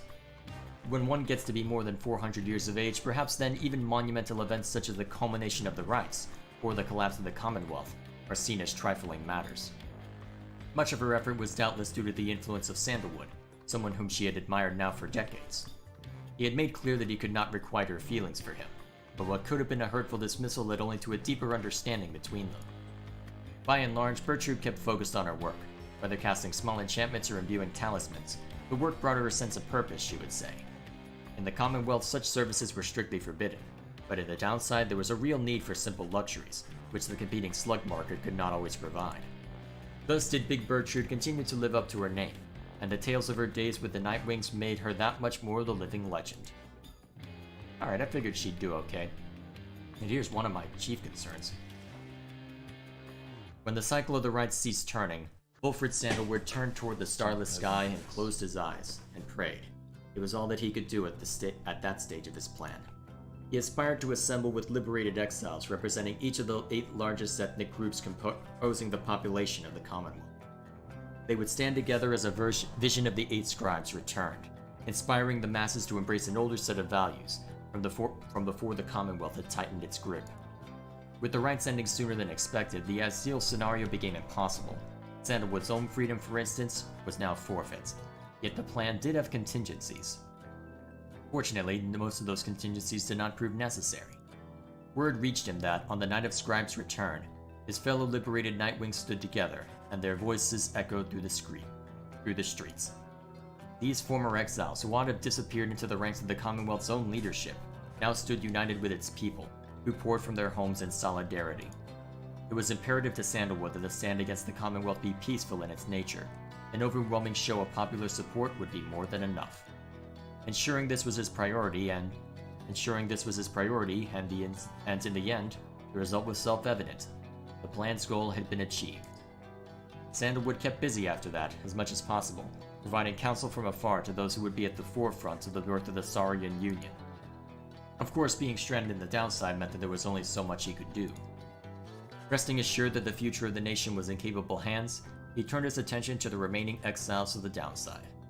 They might never return to that new nation, but at least they could experience its triumphs and its struggles in some vicarious way.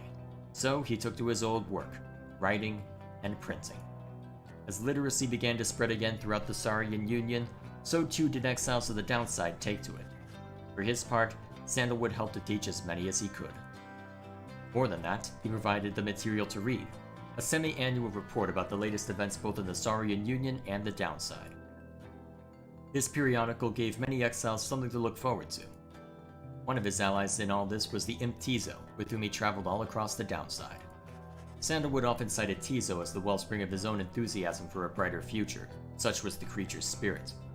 He enjoyed exchanging the letters with the reader of the Nightwings, who kept him well abreast of how their other comrades and the fledgling nation fared. As Wilfred Sandalwood gained more fame throughout this land for all his sacrifices and his contributions, it is said that he remained steadfast about 2 things. The first was that the cause itself ought to remain in focus. The freedom that the people had achieved, it was a gift to be cherished, a set of values that needed to be nurtured. The second point he made was that he himself had little to do with the outcome. He would often praise the exiles of the Nightwings who had stood with him, each in turn by name. He never forgot any of them. One day, to commemorate his birthday, the people of the Saurian Union unveiled a monument depicting him and the Nightwings as imagined in their prime. While Sandalwood did not learn of it until much later, it was said that he was moved to tears then by the gesture. It is since ensured that those of us with memories more fallible than that of Sandalwood likewise remember the achievements of his fellow former exiles, and our cause.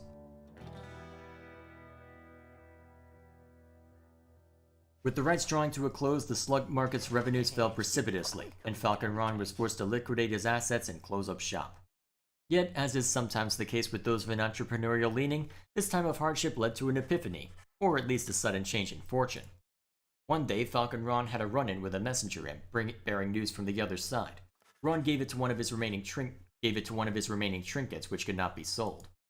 The following week, the messenger imp returned to him bearing a tidy sum of wealth in newly minted coinage from the Saurian Union. Falcon Ron cut a long-term deal with the messenger imp then and there.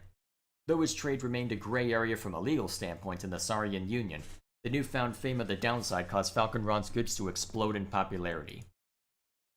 He later signed an elaborate agreement with Big Birdtrudes and found a distribution partner on the other side through Rookie Greentail, whose own business had expanded. Especially in the Saurian Union, Falcon Ron's goods are still known for their superior quality, though he assumes no liability for any side effects. Cute. After the cycle of the rites ceased turning, records of what happened to the Black Wagon of the Nightwings became inconclusive and contradictory. Some accounts suggest that the exiles of the Nightwings who remained in the downside continued to make use of the Black Wagon as their place of shelter and their means of travel. However, there is no record of what happened to the wagon's contents, such as the Book of Rites or the Beyonder Crystal, said to be haunted by the apparition Sandra the Unseeing. One possibility is that when the lone minstrel took his leave, he took the Beyonder Crystal with him, for he was thus obliged. By this line of reasoning, however, the Black Wagon itself should have been taken also. Others remain skeptical that the Beyonder Crystal even existed, or rather that the visions that it granted were anything other than the result of an active imagination or a fever dream. The bog dwellers of the southern bogs offer still another explanation, for they are familiar with binding enchantments. If there existed such an object in which the Sisters of the Arch had been expelled for more than 800 years, then the enchantment could have expired along with the light of the stars. What this would have meant for Sandra and the Beyonders is difficult to say for certain, other than it may have meant they finally were released. Nevertheless, the fate of Sandra and the Beyonder Crystal remains unknown. Yet those exiles of the Nightwings who claim to have seen this apparition all spoke of her with degrees of reverence, or perhaps a little fear. Yeah, it sounds about right. Oh? Can you believe this, reader? Honestly. Sandra has appeared before you, as well you can see. They are so far from the mark with all this nonsense, I am wont to laugh. In fact, here goes. She laughs. She is referring to the account of her. You sense she does not care for it. Well, let them gossip all they like. I merely wish that they would mention you at least in passing when next they are at it, though they shall never know even half of it, shall they?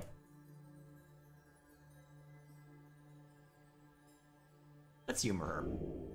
You indicate to Sandra that the real truth of what happened between you would perhaps make too lascivious a tale to be told in such a form.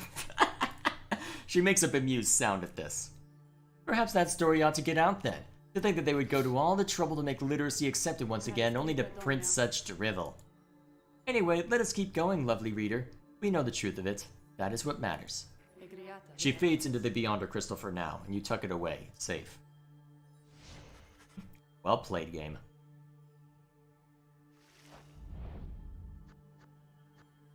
After the cycle of the rites ceased turning, the lone minstrel bade the remaining Nightwings take the Black Wagon and seek their fortunes elsewhere in the downside. Their parting was heartfelt but brief. He remained there, at the summit of Mount Telodiel, with Celeste, where the two of them would chronicle the final outcome of the cycle. Neither Tariq nor Celeste were ever seen again. We know all this now through song attributed to them. Some claim these songs originated in the taverns of the Saurian Union, and merely were imbued with weight of folklore. However, exiles liberated from the downside corroborated each other's claims of having met the duo that presided over the liberation rites. Another folktale suggests these minstrels were heralds of the scribes. Having fulfilled their obligations, they departed the world we know and rejoined their patrons. One of their famous songs describes another simpler outcome, that the two gave up their duties to the rites in favor of a life that they could share together. In any case, they are likely to remain the subject of such verses and such songs, for it was they who watched over the rites and ushered in our times. Alright, now we go through the exiles. After regaining her freedom, Pamitha Thane found herself in a difficult position. Having once betrayed her people of the Highwing remnants, she knew that she would not be welcome in her native home. She did not trust the Commonwealth either. Instead, she found her place among Wilfred Sandalwood's agents, who were busy doing their part to fulfill the plan. As it turns out, the plan was a success. Pamitha Thane stood shoulder to shoulder with her other fellow former exiles, and truly they were a sight to behold. A disturbing rumor later spread that that night the Highwing remnants were slated to mount an assault, which for some reason never came to pass. Pamitha denied any knowledge of involvement. Afterwards, Pamitha played an active part in negotiating terms between the Highwing remnants and the new nation that would become our Saurian Union. Her previous attempt at something of that sort led to her exile.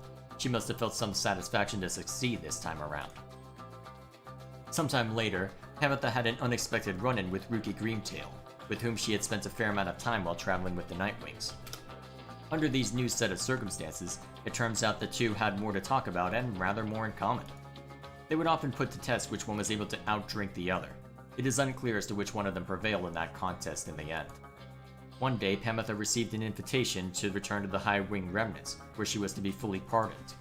She held out a hope that she might see her blood sister there, knowing full well that Tamitha did not regain her freedom. Tamitha did later learn that Pamitha was welcomed back by their people. However, she was never responded to her blood sister's attempt to contact her. Pamitha in turn did not expect forgiveness from her at any point. Nonetheless, she kept on trying to reach out, she said, to ruffle up her feathers just a bit. Later, when asked, Pamitha Thane admits she felt as though she had no home to call her own.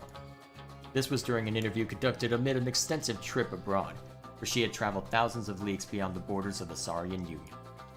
Pamitha continued to journey thus, citing that it reminded her of when she was young and could fly unfettered. Interesting. When the worm Gilman returned to the Commonwealth, he believes that he had regained something even more important than his freedom, his honor. Gilman relinquished his knighthood and declined an opportunity to serve as captain on the Blood Border. He was not interested in fighting any longer. Yet, as is sometimes the case with those such as he, a circumstance soon came about in which there came a need for him to once again make use of his military training. Thankfully, however, the scribe's return ended peaceably. Gilman was on edge throughout that night, expecting violence to erupt at any moment, but the moment never came. When the matter was at last put to rest, then Gilman truly knew his time as a knight had ended. He declared to all those in earshot that he would never fight again. Unless, of course, there arose some other extraordinary set of circumstance again requiring to fight, but he certainly hoped not. He still trained regularly, just in case, especially with his fleet-footed friend, Rookie Greentail. He was always grateful for the counsel of the reader, and would regale him over and over about the time they squashed the spawn of unfathered Plurnes. By that point, he had long forgotten about his days under the leadership of Sir Deluge, his former commander. Breaking free of his abusive leadership was the first step toward gaining a bit of self-respect. Gilman never did return to his homeland of the Sea Dominion, and was content to lead a monastic life in a small residence in the hills. It was just high enough to make him keep striving to conquer his fear of heights. Other than that, an intense daily training regimen and the occasional visit from an old companion was more than enough to keep him optimistic and engaged. He knew by then that honor was not something to be won, but a contract with oneself, to be renewed each day. I'm gonna have to think on that line. The Commonwealth had never provided a sense of home for the one they had called Faye the Fair, so she was surprised on her return that she was so well treated. She felt uneasy about it, and besides, she knew that she would do her best to fulfill the pledge she had made to her friends. Even she could not have expected the impact she would have on the events that followed, which gave rise to our Saurian Union. Despite not fitting the image of any of the 8 scribes, Faye nonetheless stood out alongside the others, amid the teeming masses on the night of Scribe's return. She spoke of the scribes with such conviction and sincerity that the crowd was very moved. After the fall of the Commonwealth, there was a renewed interest in the legend of the 8 scribes, and many new interpretations of their histories and teachings. Faye found herself at the center of all this. Her way of speaking continued to compel a growing audience. She swayed many people from their astralist belief. Soon, the 8th Word, which had lost favor with the people during the reign of the Commonwealth, sought her out, and asked her formally to join. And she did, right away. Through it all, she would wonder how her little friend Tizo had fared. While they were divided now by a great distance, he always remained in her heart. She cited her relationship with Jodariel as the single most important in her life. Jodariel would always provide for her a circumspect perspective, and the wisdom of experience. Whenever she felt genuine doubt, which was not very often, she sought out the reader of the Nightwings. If there was anyone whom she trusted as much as the scribes, it was him. Faye was always devoted to her faith, but more so to her friends. Many people in the Saurian Union cited that her gentle manner and unwavering conviction helped them brave the changing times with courage and with grace. Been a while since I've seen you. After her liberation, Jodariel soon became an icon of the movement that led to the collapse of the Commonwealth and the rise of the Saurian Union. Her horns and stern countenance inspired the people to believe that she was Soliam Mur reborn. She became a great, if reluctant, leader. In the uncertain times that followed, Jodariel's seasoned expertise often came into play both in matters of security and of state. For instance, she conscripted and trained a team of volunteers in public safety. The community did not know what to make of such a cordial bunch at first, but soon came to value their service. They had stood for the people ever since, and we celebrate their founding day each year. She remained close with Hedwyn all throughout this experience, and they supported each other through their struggles many, many times. She kept an eye on Faye, who nonetheless demonstrated a surprising knack to get by on her own, though Jodariel was always willing to provide assistance, just in case. She continued training on her own, a regimen that grew stricter with each passing year. There were those who sought to train with her, and she sometimes obliged. There remained one other constant in her life. She would always remember her days among the Nightwings, and with fondness for the most part. Sure. After Rookie Greentail earned back his freedom, he returned to a lavish welcome ceremony in the Commonwealth, as with the tendency for liberated exiles. It was everything he could have hoped for, and soon he was well off, surrounded by luxury, and choosing between various exciting opportunities. However, he must have given in to his better judgment, as he did end up siding with Wolfred Sandalwood's revolutionary forces, as he promised. On the night of Scribe's return, Greentail was there with the others, inspiring the masses. He never looked prouder, the very image of Jomira Manymane himself. When dawn finally came and it became clear that the Commonwealth that everybody knew would be no more, he realized many new opportunities awaited. He began quite a lucrative career for himself, manufacturing and selling replica merchandise inspired by the downside. His main struggle was to meet demand. An aspect of his conscience cautioned him against making light of such a thing, but the money was too good and soon his family was as well off as he always said. One of his orders of business was to seek out one of his old companions, Pamitha Thane, to whom he took a liking during their quest for freedom. They bonded further over love of drink and supported one another through uncertain times that lay in store. He also kept in close touch with Gilman, ever the perfect practice partner. They would train together often, taking care to stay in tip-top shape as much as possible throughout the years. Greentail always did try his best to keep in touch with all his many friends, and knew that he owed his fortunes to them. He made a special point of staying close with the group of friends he came to know so well during his time with the Nightwings, wherever they were. They shared a special understanding that put even Greentail at a loss for words sometime. After his liberation, Hedwyn was instrumental in the events leading to the fall of the Commonwealth, and was vital to the outcome of the plan. The peaceful outcome of the Scribe's return was attributed to several key factors. One of them was the underlying ambition of the plan itself.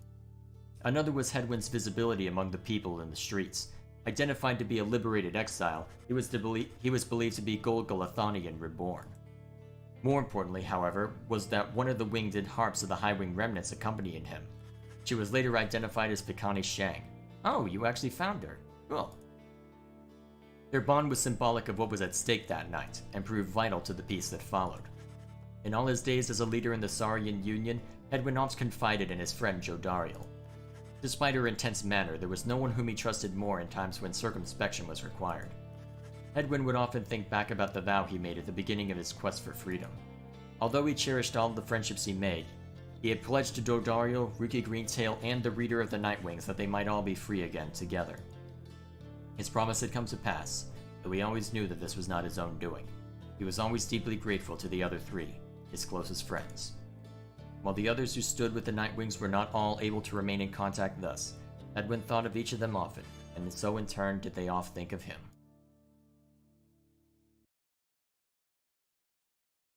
There is one more account which warrants mention.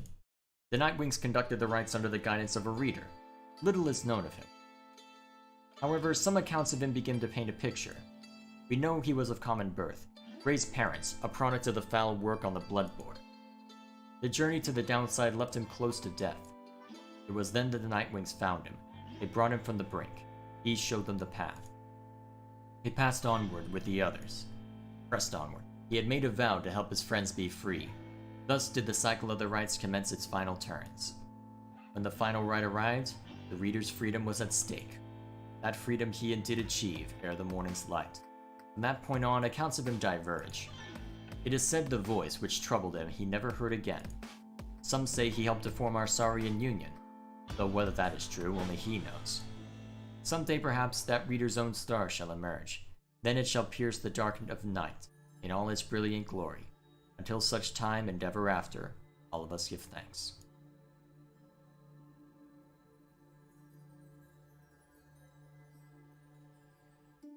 Their journey began on a barren waste where the reader arrived, afraid and alone. When he arrived, the book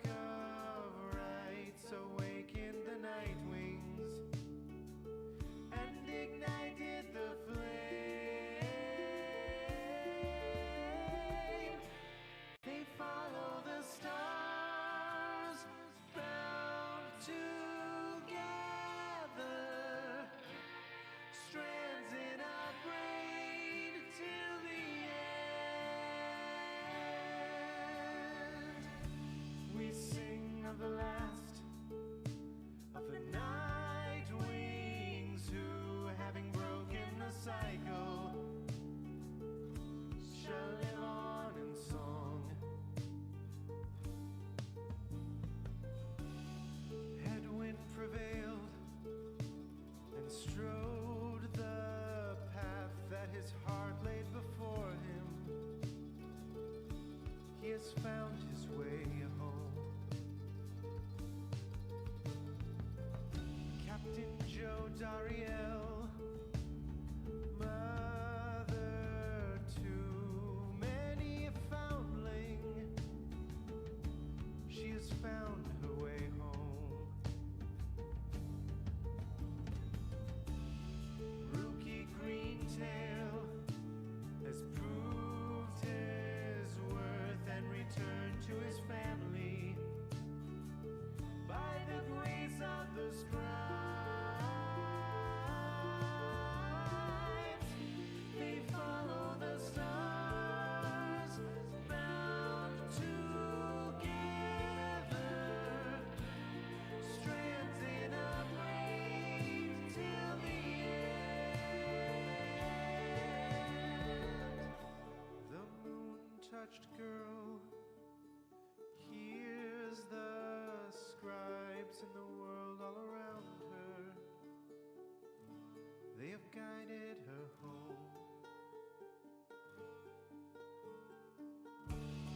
'Tis all the wise, ever faithful to the cause of the night wings.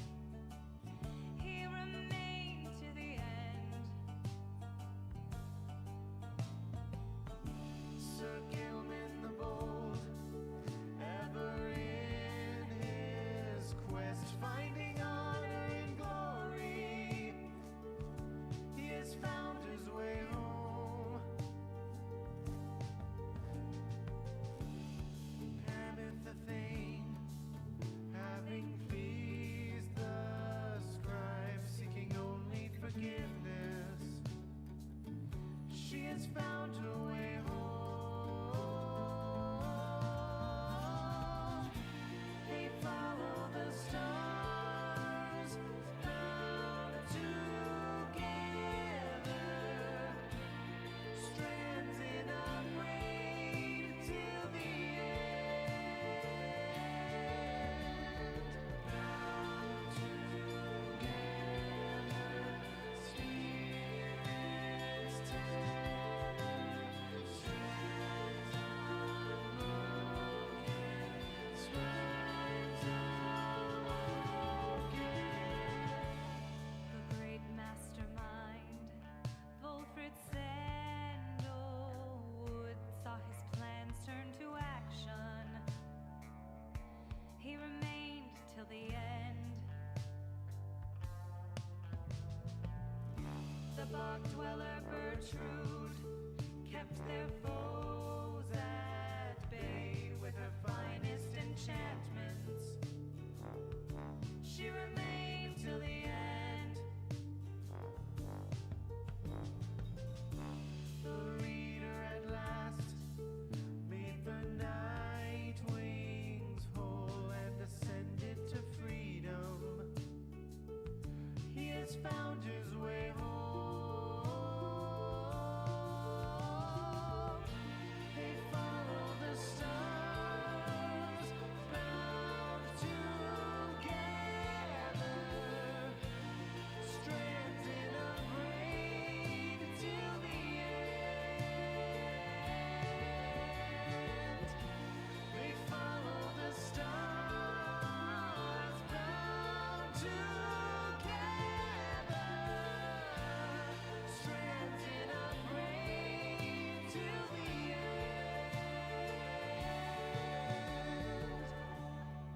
Now at the end, as we bid farewell and return to the stars, we shall find our way home.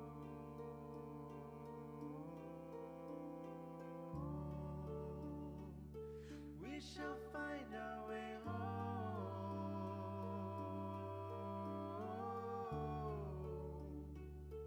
We shall find our way home.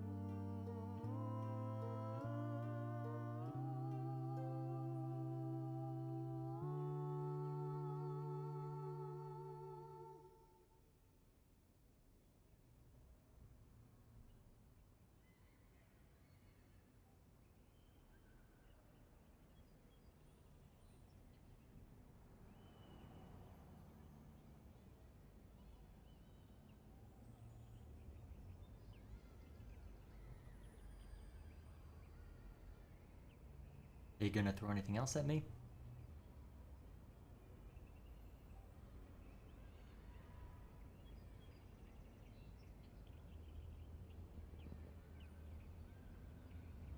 Alright, I guess that's it. I must admit, I did not expect this to go on as long as it did. I did not expect them to go into nearly as much detail on how everybody turned out, but you know what? There it is. True Nightwing campaign mode? Oh yeah, just in case I want to make myself hurt even more with this game, but you know what? For the sake of the backlog, for the sake of seeing this through to the end. What is new? Well, what is True Nightwing mode?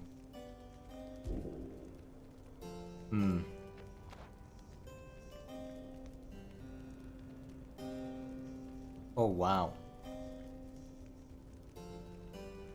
That's a lot.